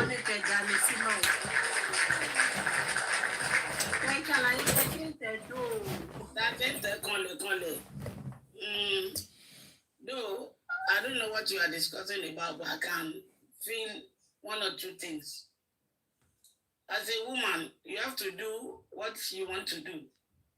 Because I'm forcing me pé kíní ni kí n ṣe. Nǹkan tí n bá rí pé ó máa tẹ́ mi lọ́rùn. Ṣé rí àwọn ọmọ tá a dẹ̀ ń sọ pé àwọn ọmọ yìí, Ọlọ́run má jẹ́ ká kú nítòótọ́, wọ́n á gbé ìgbésí ayé wọn. Àwọn fámìlì tá a ṣe sílé kù, téèyàn bá dákẹ́ lẹ́yìn ogún èèyàn náà máa dà sí. Why téèyàn lè live life to the fullest? Nǹkan tẹ́ ń sọ yìí, mo ti gbọ́ tẹ́nìkan sọ pé woman yẹn sọ pé òun ò tí ló tẹ́. Irọ́ ni hòtẹ́ẹ̀lì ọtí bá kò deny hotel. Kò tiẹ̀ deny hotel. Kò deny hotel. Nǹkan tó sọ ni pé. Níbi tẹ́mi gbọ́ ó rẹ̀ kó deny. Ó náà wò sí ló tẹ́. Àní kò deny, òun ló wà ń bíbá kò deny yẹn. Ó ń sọ wípé nǹkan tóun lọ ṣe ló tẹ́ ló ṣàlàyé. Ó ní òun ní blood stain òun dẹ̀ lọ sótẹ́ẹ̀lì yẹn òun dẹ̀ dúró síbẹ̀ 3 days òun dẹ̀ ràn yàn kókó lọ báwọn ra páàdì wá ọkùnrin yẹn náà wá rí.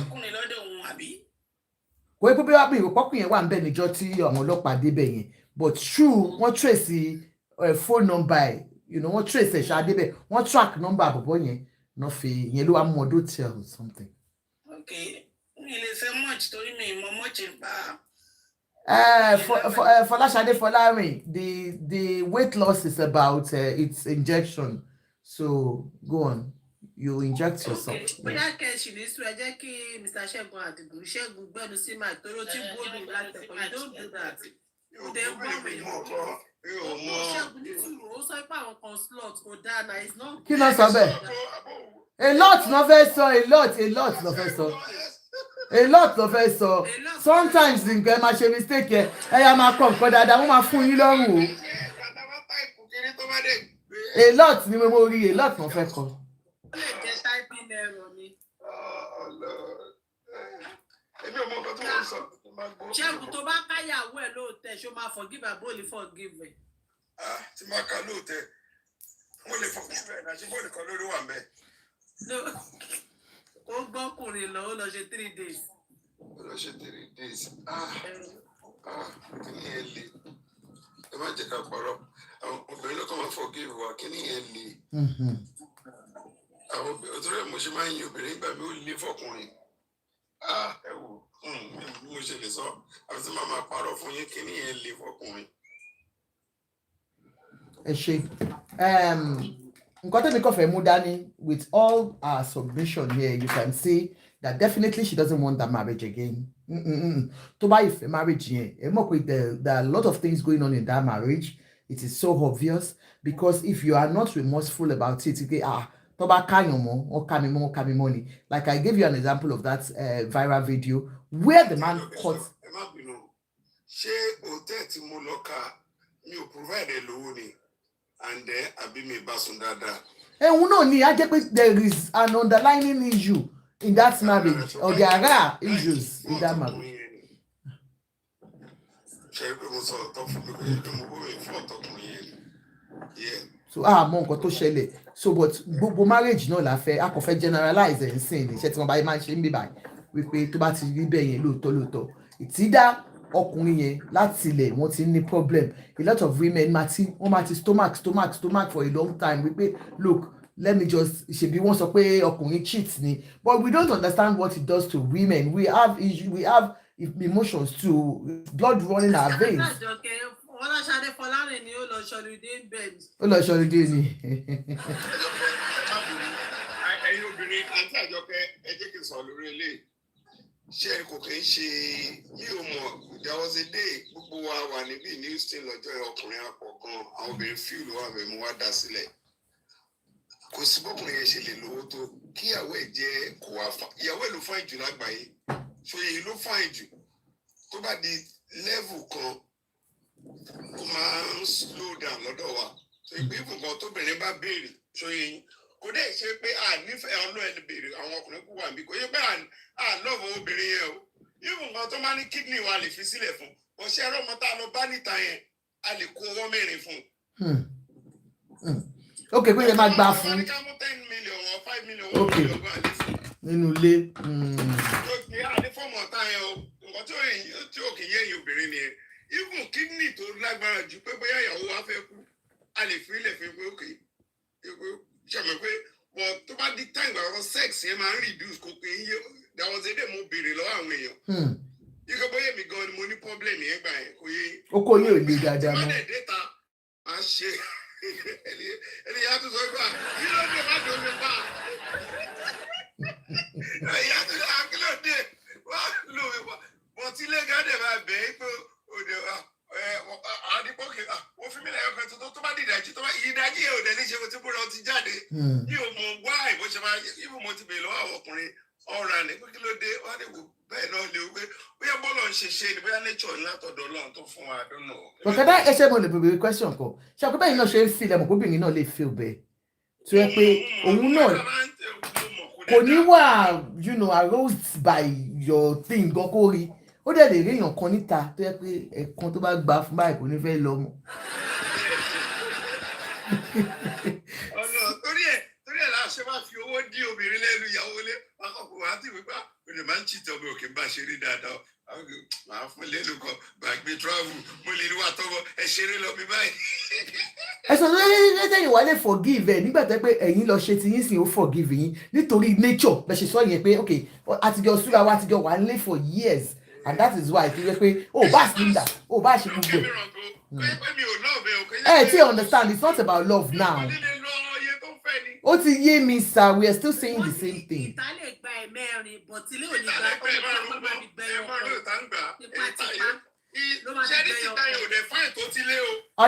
Àná yé mi sẹ́ ṣé o pé bẹ́ẹ̀ ṣe ń feel náà lobìnrin náà ṣe ń feel obìnrin mi máa sọ lóòótọ́ fún yín pé òun wà wet tóun bá wà pẹ̀lú ọkọ òun bọ̀ tóun bá wà pẹ̀lú any other of bóyá boyfriend ẹ̀ òun máa wà wet.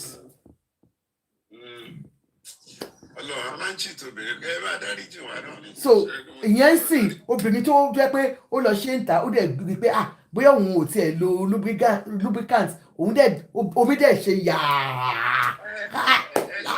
ṣé ó ká ọkọ ẹ̀ ṣé ó ti ká ọkọ ẹ̀ several times. ṣé bọ̀bọ̀ bèbí yà àmọ́ sórí. gbádùn 3 days ni pọ́pọ́ òun ò tẹ̀ dó kò tẹ̀ yí. àmọ́ tó ṣẹlẹ̀ ó bọ̀ tí kọ́tà kan mọ̀ ni pé she is not feeling any remorseful about it, that's what I'm saying, but you know I'm just trying to bring out something ni pé the same bẹ́ẹ̀ náà ṣe ń feel ṣe àpá yìí sòótọ́ ń sìn wípé torí pé ọkùnrin àti obìnrin tẹ́ bá ti wà for a long time nígbà míì ìta àti ṣe púpọ̀ nínú ilé gan kò ìgbà míì okó yín gan ẹ máa ṣe wọ́n máa fà á. tẹ́nìkan sọ pé wáì mi bá bí mo ní àbò mu gbóyè mi ṣe fẹ́ bí ok ìyàwó mi yọmọ mi tá a jọ wà separated after a while ẹ̀sìn ṣó yẹn ìgbà tí mo gbé wá sí mo ti wà ní America for 9 years kí n tó gbé ṣé 9 or 10 either 9 or 10 kí n tó gbé wá yàrá tó bá jẹ́ lómi ìwéré ọkùnrin mi ò lò sí ní ọkùnrin tó bá bí ẹ̀ ó lè bí gbà ṣé lájọ tí mo ti fẹ́ lẹ̀ Naija. kẹ́lẹ́ mi ò dùn ẹ̀ ní dínà. mo fi ọlọ́ọ̀bá ṣẹlẹ́rìí inú mọ́tò ni mo wà. ṣàgbẹ́ mi ò bí lé ṣàgbẹ́ lómi kankan tó gbé wá ó lè ní máa bọ́ra sílẹ̀ ó yá gba báìbù gba Quran máa sú ẹ̀. ẹ̀ṣẹ́ ìyẹn ò ṣe ń gbà tẹ wà níbí bàbá àlẹ́ ṣe máa béèrè lọ́wọ́ òbí tó ṣe fún. alẹ́bí ò sí ẹ̀ bí. All right Kasari, because we are going to the second topic. ọkùnrin mi àbí ìyàwó ẹ̀ á ní tó bá búra fún òun ò ní gbé ẹ̀ tá ní kó tún fún máa fọmọ ẹ̀ bí búra. èyí ò ṣe ẹ̀ lè bí ṣẹ́gun oyè ò lè bí nítorí pé nǹkan tó mú wọn tó fi ń tọ̀ lọ́hùn ó ti ọdún kan ọdún méjì lóbìnrin máa dúró. ọkùnrin tó lè wà ewé kó má tọ̀ kò sí kó bá pásítọ̀ tọ̀ ní abroad ìyàwó ẹ̀ wà Naija. èmi lè dúró 10 years kí n má ṣe anything o. kí lẹ wí. èmi lè dúró 10 years kí n má ṣe anything. ẹ ní èjì wo. ní èjì tí mo wà náà ni. ní òòyà àlẹsọ èjì tẹ wà ní ẹ tí ẹ bá jẹ ní èjì tẹ bá jẹ 30 plus. no queen sherry tẹ bá ti 50 kọjá ẹ lè dúró tẹ bọ kò ń ṣọmọ tó wà ní 30. ẹ rí pé mi dúró dáadáa. ní 30. no ní ìsọ 30 ní ìsìn. mo ní 30 sẹ́yìn ni mo sọ. a wà lójú oko àwọn àgbà náà ni láfẹ̀ẹ́. queen àṣẹ aláìkèké ni aláìkẹbàjẹ́. ọ̀dọ́ mo láìkẹ́ bàjẹ́. Rẹ̀mí ìpéyàn láìkẹ́ ìbàjẹ́ kó jáṣẹ́wó lóńgẹ̀ àbí àti àjọpẹ́ mo máa sọ pé kóbìnrin láìkẹ́ ìbàjẹ́ kó jáṣẹ́wó. ẹni tẹ́mi bá ń fẹ́ mo lè jáṣẹ́wó sí lọ́wọ́. ṣe bá wà fóyìnbó rí. bẹ́ẹ̀ni. wọn kì í ṣaṣẹ́wó bọ́tọ́ bá gbá wa mú kọ́ tó máa ń dánwò fún adéyò kì í dánwò èmi fóyìnbó sílé l'Amẹ́ríkà ni. ó jẹ́ wá ṣàlàyé lọ fún ẹjẹ́ sáré ṣe tíì. ẹni tó ń jẹ́ kún ìṣà. mo mọ làfíìsì ṣé mo wá ṣe oyin mọ̀ ni. ẹgẹ́ tiẹ̀ òyìnbó pure white gidi ó lè kí ẹ mọ́lẹ̀ nu mọ́tò kò dẹ̀ mí pé ẹlòmíì ò dẹ̀ ní fọwọ́ kàn. ṣé mo pé àwọn obìnrin wọn lọ láìkì black àwọn ọkùnrin wọn kí ni wọn ò kí ń lé o ó máa ń rọ ni ọkàn lè romance ẹni kí ni wọn máa ń rọ. mo sọ fún wọn ó ní mo ṣe ṣe fún ẹ̀jẹ̀ tó gbà mo sọ fún wọn kí n dá kí ni wọn àwọn míì wọn á da àwọn míì kí ni kan báyìí jẹ jọ̀wọ́jọ̀wọ́ máa ṣe sórí ẹ̀ ẹgbẹ́ gbogbo wọn náà wọ́n da àwọn míì wọn dẹ̀ kí n da ọ̀tán. ṣẹ́mi náà ẹ máa gbọ́ bí Ọlọ́run ṣe dá wà ní yàtọ̀ sí wọn tẹ́mi bá rí tán obìnrin báyìí ara mi á dìde àtọ̀dọ̀ lọ ẹni black ẹni dúdú tó bá rí tán obìnrin ara á dìde tó yìnbó ọkùnrin bá rí tán obìnrin rẹ̀ ò lè dìde Because mind ló wà kò ń ṣe. No, mind kan ẹ ti gbé show level. Tó bá rí tán obìnrin ara ẹ̀hún ò lè dìde ẹ lọ find out. Òyìnbó ọkùnrin ni mo sọ o, tó bá rí tán obìnrin ara ẹ̀ ò lè dìde. Ẹni dúdú tó bá rí tán obìnrin tó láìka obìnrin yẹn ó máa. Okay. Ó máa supply brain ni. Ṣá ti sọ̀rọ̀ tán torí ṣé ti ṣe tán wọn kàn fẹ́ bọ̀jú lẹ́ẹ̀kan sọ sí wọn ni nǹkan tá a kàn fẹ́ sọ nípa because you know like we said àti ọkùnrin àti obìnrin we both need peace of mind in our marriages. Of course, a lot of women have said it, are going through it because of one of those things that Mr. Shegun has said here. You know, by me, wọ́n lè má sùn mọ́ in 2 months because of àtipẹ́ àtijọ́ wa wọ́n dẹ̀ ní obìnrin. They have numerous out there and they will satisfy all of them and satisfy you at home. So many women have been, you know, pushed into going into extramarital affairs, you know, by this action of the men. Some have been neglected emotionally that you don't even know that you are neglecting your women at times. You know what they man. So for you men, so many of you have pushed women out there. You have been caught several times in your cheating affairs, in your ways of life, and she has forgiven you numerous times. And you know, you have told her, no, I will not do it again.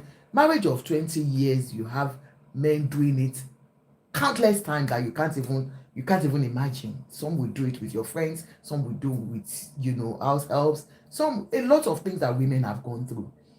And so you are forgetting that they have blood running in them, and you still think like, why can't you forgive and forget, and you know, let's do it the normal way. You've asked for forgiveness, she has forgiven you, but you're still doing it. You're reminding her that she too has emotions, don't forget. And if that kind of a woman goes out like this woman, because for what this woman has done shows that, look, she gives no multiple F about that marriage again. So, and for you women, I really want you to take from Ruthless Ruth's advice. Look after yourself. Whatsoever that makes you happy, do it in moderation. I'm not saying go and do shinorankpe. If you go and do shinorankpe, if you are caught, you know you are ready to go. Because for a woman to have decided to give her body out to another man, you must be sure that she is definitely tired of that marriage. She's patching up. And if it happens, for such women, they don't give anything. They don't care. They are ready for it.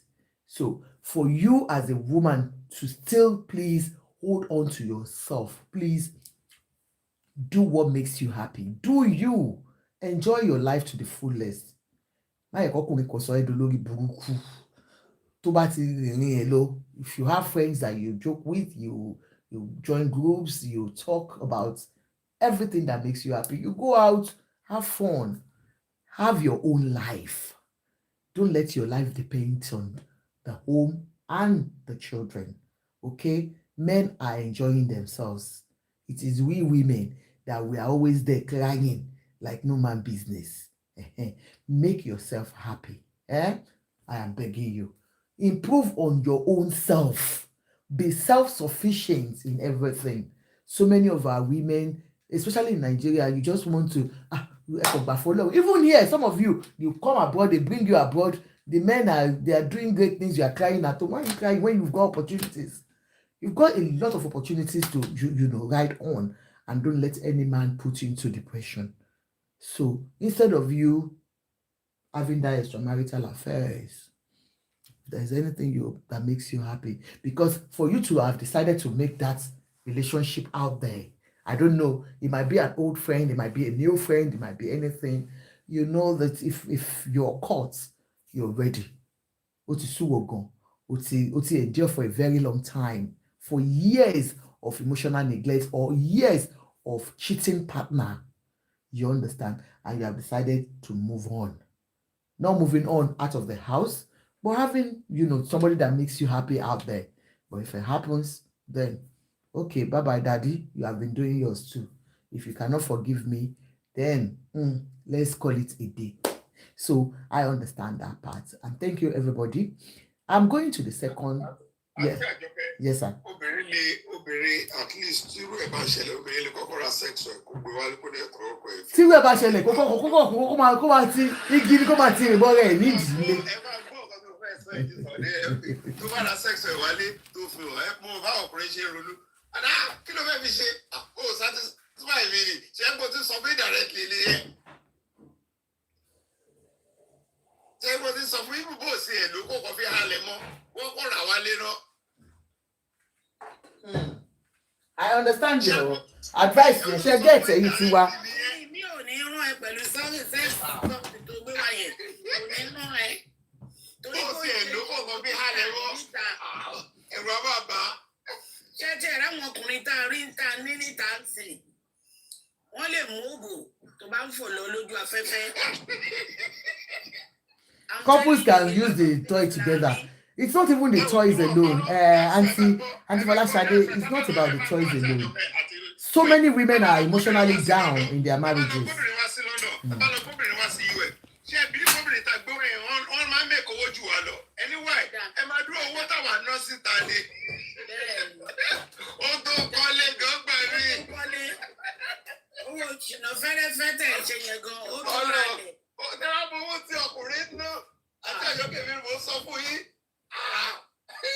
Àwọn míì dẹ̀ ń ṣe ìṣìnà dànù. Wọ́n á ti owó gbádùn lọ́dún. Bá ṣe máa rò pé ọkùnrin àrò ẹ̀fọ́ wo ọlọ́kọ̀ máa jèrè àwọn ọmọ yẹn. Ọkùnrin àti rò pé mi máa ń kọ́ lọ. Tí ó bá gbẹ́rù ara mi jáde, ayé kan ló wà. Bá ṣe máa rò sí. Why can't Nigerian couples swing after a why can't?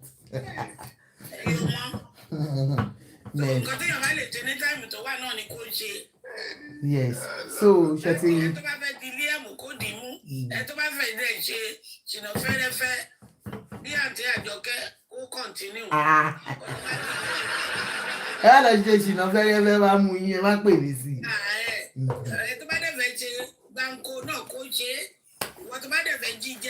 Go ahead. Wait, àti àyọkẹ́ tó bá kó ọkùnrin 1 million sílẹ̀ bóyá 2 or 3 ni ò ṣe tó wọ́n lówó lọ́wọ́ ni o nígbà wọ́n tí wọ́n lówó lọ́wọ́ o àbí tó bá gbàdúrà àkọ́kọ́ ẹ̀ lówó lọ́wọ́ ẹ̀ lọ́wọ́. Obìnrin á jì pẹ́ wọn tó máa ń torí mo máa ń wọ ẹlòmíì ẹ̀ka mi yàtọ̀. Ọkùnrin tó lówó lọ́wọ́ náà ṣe ṣì náà. Dáadáa. Example ni ó lówó lọ́wọ́ ni o dáadáa wà ló dé fẹ́fẹ́ tó jẹ́ sí obìnrin máa gbé súnmọ́ tó fà ìtú ẹ tó fà ìtú lọ tó fà ìtú ẹ. Yes, sir. Ní rẹ́sítọ́ráǹtì mi ní Camberwell ẹ̀rí àwọn obìnrin wọ́n máa kọ nọ́mbà wọn wọ́n máa fún ẹ tí mò ń fẹ́. Wow. Eléyìí ò ṣe wọ́n ní wọ́n pé wọ́n máa mú nọ́mbà wọ́n lè fún ara àwọn tó ń àwọn waitress ẹjọ́ ẹ lọ bá mi fún ọ̀gá. Ọ̀gá kan ìbá tó wá pọ̀ ọ̀gá kó lè bá nọ́mbà mi bẹ́ẹ̀. Bóyá ọ̀gá dùn wọ́n ṣe é rí wọ́n kú owó dẹ̀ wà lọ́wọ́ ọ̀gá. Àti àjọkẹ́ lásán lẹ́rù pa máa ń ra perfume ni. Ta máa ra 8 sílé, ta máa ra kinní kan sílé. A máa fi 1,000 plus ra perfume. Ọkùnrin. Wàhálà perfume ò lè jẹ́ ní ayé perfume ò ní. No, ipò ọkùnrin smell nice ni now. Ọkùnrin máa sọ pé òun ò ṣe jìnnà, wọ́n á gbé sí ní mú. Nǹkan táwọn sọ ni pé tọkùnrin bá lóun ò ṣe gan wọ́n yìí máa gbé àwọn obìnrin fúnra wọn níta. Ọ̀dẹ̀ rí ìyàwó tó ń gbé kiri pé ìyàwó God dress night. Gbogbo wọn ló fẹ́ do. Títí mẹni tó mọ̀yàn gan rí.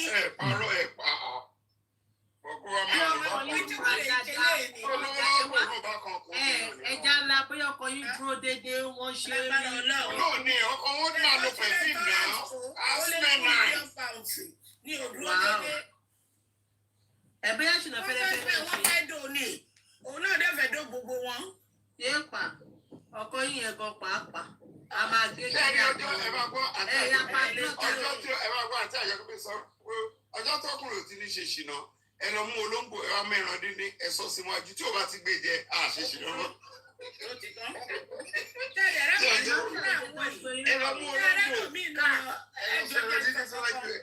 Ṣẹ́rẹ́ wọn ọkùnrin yìí wọn lè rí jìnnà gidi ṣe ní London tó bá dé Naija Naija lọ sí máa ń ráyè. ayé ló kó wọn máa ń lé ní Nàìjíríà oko wọn ti kú bí báyìí.